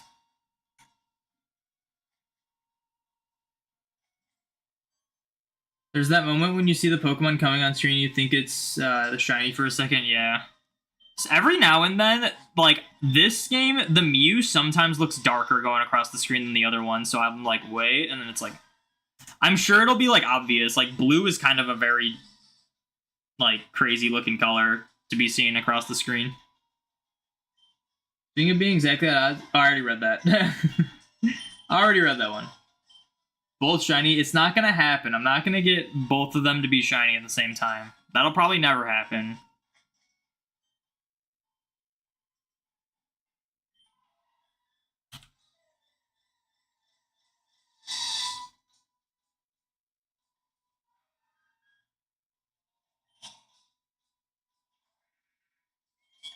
Both shiny with Pokerus. Oh, yeah, and that reminds me. During this hunt, I got Pokerus from Mew. I have Pokerus, unless it got cured. No, I got Pokerus on my Wurmple and Swellow. And this Wurmple I caught specifically for this Mew hunt, and I'm pretty sure I have not done anything else besides hunt Mew. And so I have gotten Pokerus from Mew before a shiny one, which is just such a slap in the face because I really didn't need Pokerus in these games. I've gotten Pokerus like 6 times in Gen 3.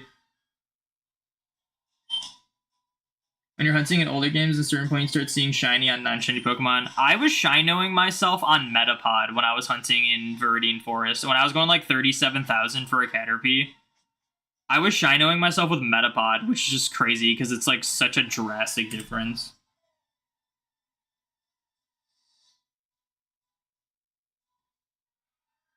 Should you evolve your second shiny Hisuian Zorua for your shiny deck? Yeah, if you got 2 of them, for sure. You had no idea the charm actually affected the static legendary birds, as the only source you found said that it did was a random Reddit post. Yeah, there wasn't too much info on the legendary birds until like a year or 2 ago. Or on Let's Go. I said the birds. On Let's Go. We've never gotten Pokerus at all. Well, if you do some shiny hunting in older games, like, you'll eventually get it. I got it 3 times on just my hunt for Torkoal.